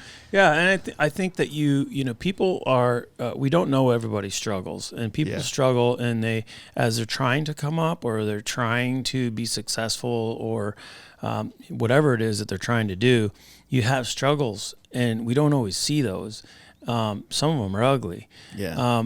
But what we oftentimes see and appreciate is, we also know that people, when they have success, especially big success, and they accomplish a lot, how they deal with that. And I think that Lucy did that with grace. Yeah. And I think that's why when I think about her as a subject matter for this, it just worked. I mean, these girls down in the salon, I mean, they're two women, own a business. They're doing it all. I mean, they're doing it all as independent women, strong women, and that's what Lucy did. She did a lot. She broke down a lot of barriers, and so she paved the way so a Kardashian could be a Kardashian. Yeah, I think Pamela Anderson did a little bit of help with that too. But yeah, that's it. That's what I was kind of, and even talking with you about it, it kind of opened up my mind to more of how perfect it is that it's her. You know what I mean? And I appreciate that. Murals, I mean, it's becoming so much more. It's almost like a get your city out of the gutter program. Yeah. Get artists to paint, vibrant art on your walls, and it creates a different vibe in said area of city, right? Yeah. Yeah. I was in Venice earlier this year or last year, and stayed there for a couple of days with my wife's aunt, and everywhere you go, there's a cool mural of something. There's a good Easy Rider mural down there. There's like all these, like, of course, the Venice. Like, there's just, when you're there, you feel like you're in an art loved environment, or you're feeling a creative environment, if you will. Yeah. Dallas itself is starting to kind of adopt a lot of those things and creating a lot of murals in its more eclectic areas. Same thing. Austin's always been that way. And I mean, I've been a lot of places in the last 2 years, and, you know, I haven't really seen that much in New York, but I could just not be looking in the right spots. Yeah, it's so vast. It's hard to know where they're doing those things, and there's so much going on. Dubuque, Iowa really has some amazing stuff. Yeah. Even here downtown. I mean, last night I saw a bunch, just a couple blocks. You know what I mean? Right in this area. Like, I started seeing a bunch, I'm like, it has to be over here somewhere. Yeah, you know what I mean? It's incredible. So it's that's rad. Well, you know, like I said when we first sat down, man, you're in this new shop, and you told me a story behind that, but it seems like it's a perfect old building that has character. It lends itself to be it looks like it used to be like a mechanic shop or something like that back in the day, right? Yep. Or a small little service station kind of vibe. Yeah. What's the whole plan with this? I mean, you got a couple of good guys out here working here and helping out, and, you know, you have a quaint little spot here to kind of, you know, do some cool art. And for, you know, all my life I've, you know, lived here. I was born in Mason City and moved here when I was a little bitty baby. And so, you know, I'm a visual person. So I always, you know, looking out the window, and, you know, we're driving around. But anytime we'd come downtown, I always thought this building was unique. It was small, but it was not too small. And, you know, it had the really cool, you know, circular, where there used to be a window, you know, on the side of it that I always thought was really cool. I'm going to put an infinity mirror in there. And I love the era of it. Yeah. And I love the fact that there's parking and the location is perfect. So, you know, over the years, as I've, you know, worked and tried to figure out and I don't know, most painters, most artists, I don't know, I think they get through a point where they ask themselves if they should be doing this or something else. You know, let's face it, we could all be doing something to make a lot of money, right? Mm-hmm. We could be doing real estate or whatever, and I just decided that I've had, you know, so much work that I've enjoyed doing. I'm going to keep doing it, but, you know, I don't want to rent anymore. And I looked and I looked and I looked, and this building became available at the right time. I just got real lucky. I'm blessed. So I bought it up, and I had to get right in here. I had to move right in, so I wasn't able to do a lot of the stuff that I wanted to do to it. Mm-hmm. But then, I mean, shortly after moving in, we got hit with a derecho, which I'd never heard of a derecho before. It was pretty intense, man. You know, I had everybody was gone from the shop. It was just me. I was on the phone with a woman I just bought some wood flooring from. Mm-hmm. And I said, you know, she said it was ready to be picked up. I said, I can't pick it up today. I got my motorcycle today. She said, you have your motorcycle. You better look at the weather because we have a big storm coming in. And I said, okay. It looked nice outside to me. But within 15 minutes, things turned rough really fast. And we ended up with 140 mile an hour winds sustained for 45 minutes. Fuck. And it's called a derecho? Derecho. Straight line winds. Wow.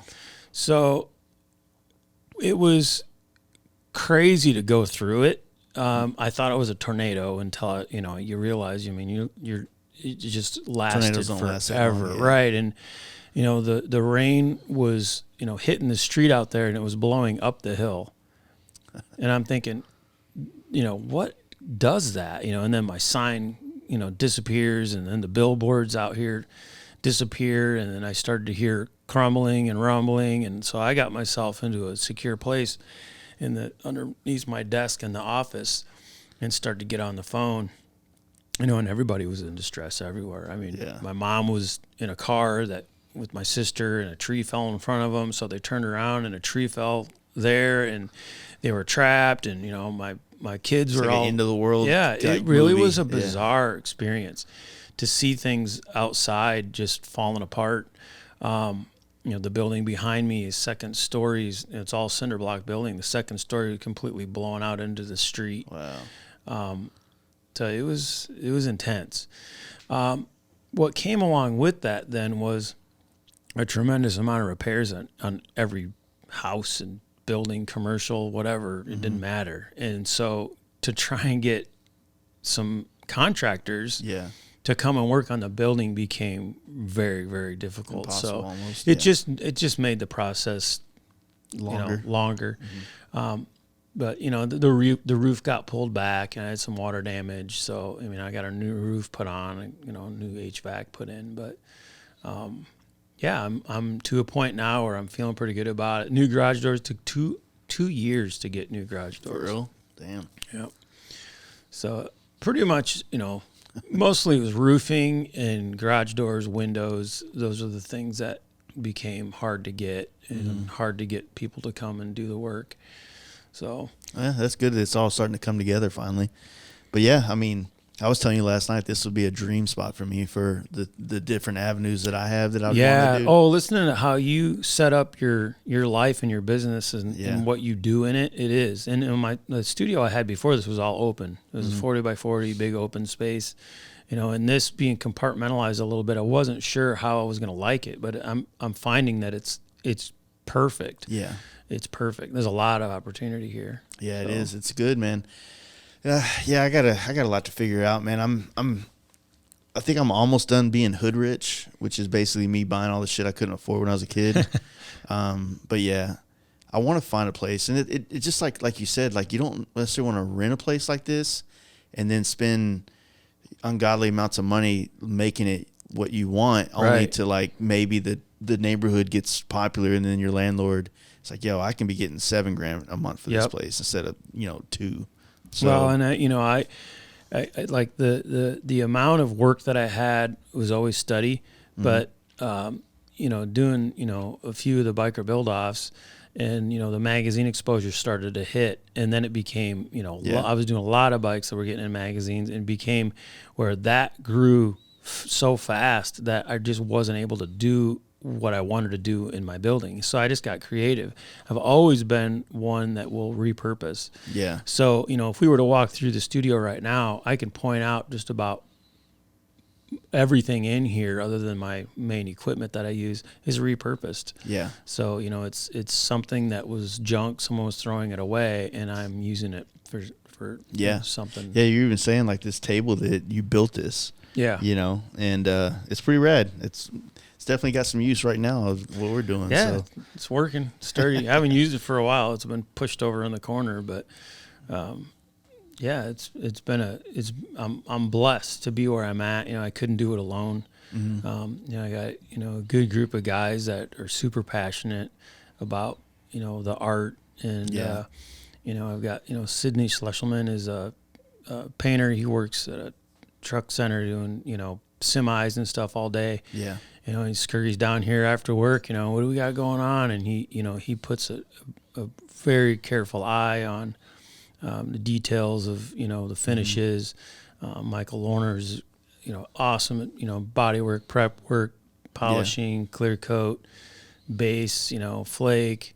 I got a couple good artists, Cameron Neal and David Blank. He's phenomenal at, showing up, especially when there's something that's critical. Yeah, critical for time wise, and you're not just going to be able to leave at a certain time of the day. Yeah. I'm blessed to have them because they love what we're doing down here to the point where they want to see it through.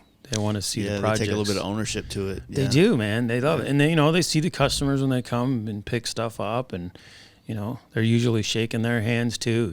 They know that these guys are down here for endless hours. There's something to be said to that. Like there is a high you get off of, that customer excitement or happiness or appreciation, or like when you create something that makes someone else happy, you kind of want to chase that feeling. You know what I mean? Yeah. I don't know if it's approval or I'm sure like your wife would probably has some words for it.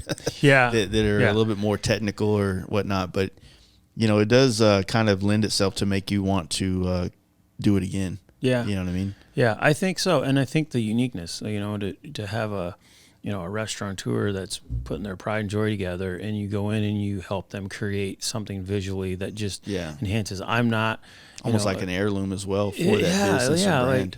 Exactly. It's so true. And some of the restaurants and stuff that I've done, like they've grown and they call me and say, hey, we're opening another one. And you become, this little part that I do becomes part of the atmosphere, and they want to reproduce that and recreate that in every single one of them. That's rad, yeah. And the next thing you know, you got a guy that has a bike that he wants you to do the same thing with it, or a car, or an old Jeep or something. I've always said, like, I want everything that I do art-wise to not be a materialistic thing for the customer. I want it to mean something for them.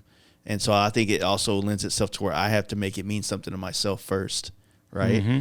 And so when you're in, and I can see that in your work, and especially how you described your long, time doing all these different types of art forms, it feels good to know that someone wants you to paint it because they fucking want your work and your style, not like, oh, I just need a paint job on my bike for Sturgis coming up. I don't give a shit. Exactly. I just want to win a show. Like, You don't want my work. You don't want this. There's no sentimental value to what I'm doing for you or helping you create your vision, Yeah.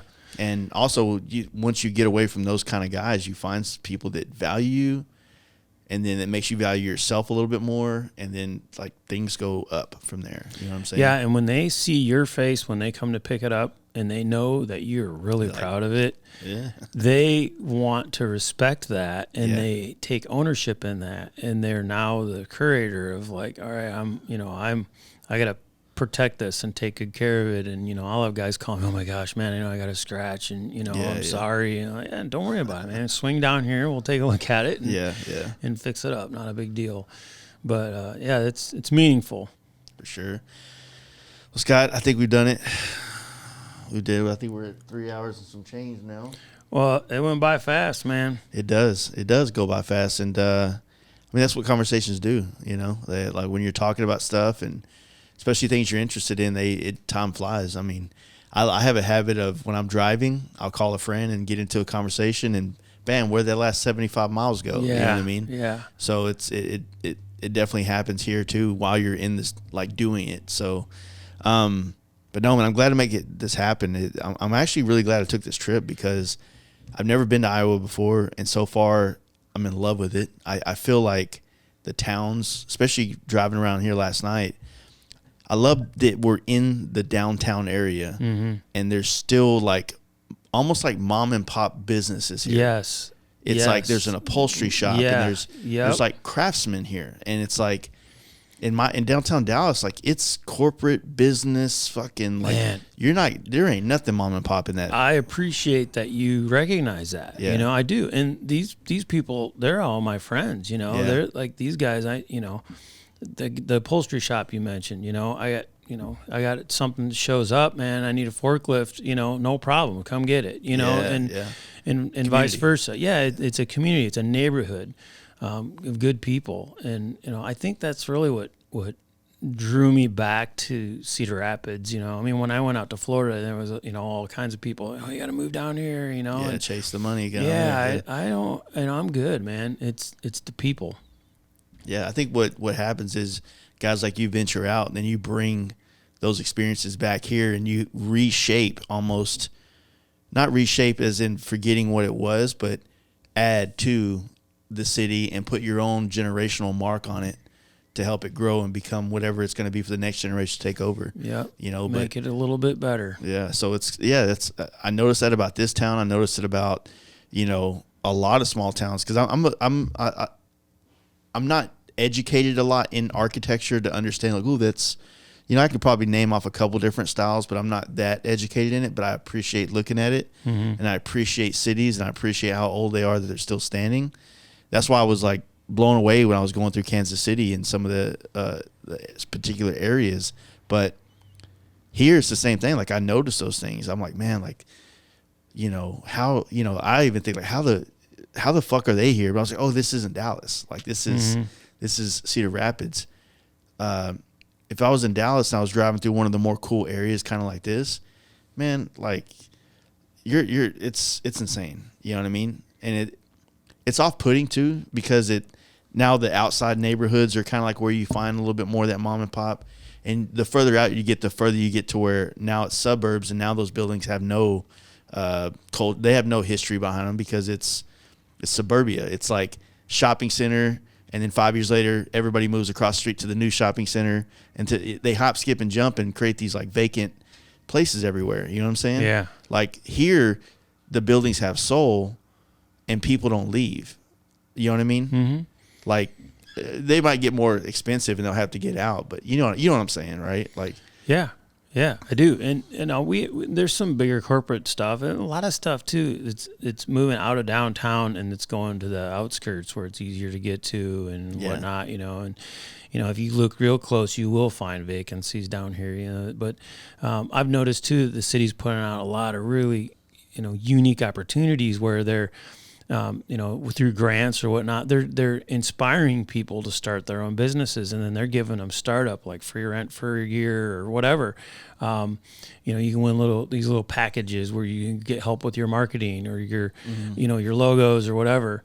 So it's a great community to be a part of. I love it. Having the kids all going to, school here, and, you meet so many people that all the time, but man, there's still a ton of guys that, I've known for years that are still bopping around here. Jason Saunders. That's cool. It just has like more of a community vibe. You know what I mean? Yeah. Like, there's something to that. And I feel like my city, which I do love my city. I love Dallas, but we get forced to neighborhoods to understand the neighborhoods and the people, to have that kind of connection, because our city's so big that like you're not gonna build. I mean, you probably have a relationship with the bums that are running around. That's about it. You know what I mean? You have to go to a neighborhood. Like we have districts, kind of like, I wouldn't call them boroughs the way like New York has, but we have districts that are like, this is the very old like jazz kind of 20s, like, speakeasy side of town, and this is more the college town, you know what I mean? So there's like these areas where you can definitely start to kind of create a relationship with like the locals and the businesses and things like that. But in the heart, no, the buildings are too tall. There's too many brands in between first floor and 50th floor. That's like, you're just not, it's just a disconnect down there, Well, and I've lived downtown. Like I've lived in lofts down there. Like one of the main ones I lived in was an old train station from the 20s, and it got repurposed into lofts at some point. It was rad. Cool. Yeah. You know what I mean? Yeah. But in that place, I was able to have a community, because downstairs there was like a grocery store and a small little sushi bar, but it's still not like it's different. You know what I mean? It's close, but not the same, if that makes sense. Yeah, and the right across the street here is where Grant Wood painted the American Gothic, and it's just, to go over there and walk in there, he's right across the street, and like, wow, this is where he painted the American Gothic. It blows my mind, that I'm here. You're in the presence of it. In this location. Yep, I'm blessed. Well, cool, man. Well, everybody can find you on Instagram, and what's the official Instagram name? It's Scott_Takis_underground. And then you got a website and all that too, right? Yep, undergroundartstudios.com. Is it best for them to call or message on Instagram? Like, how do you prefer to get reached out to? Yeah, message on Instagram is good. Emailing stakis@me.com. Cool. Well, Scott, thank you for everything, and we'll do this again at some point. All right, I look forward to it.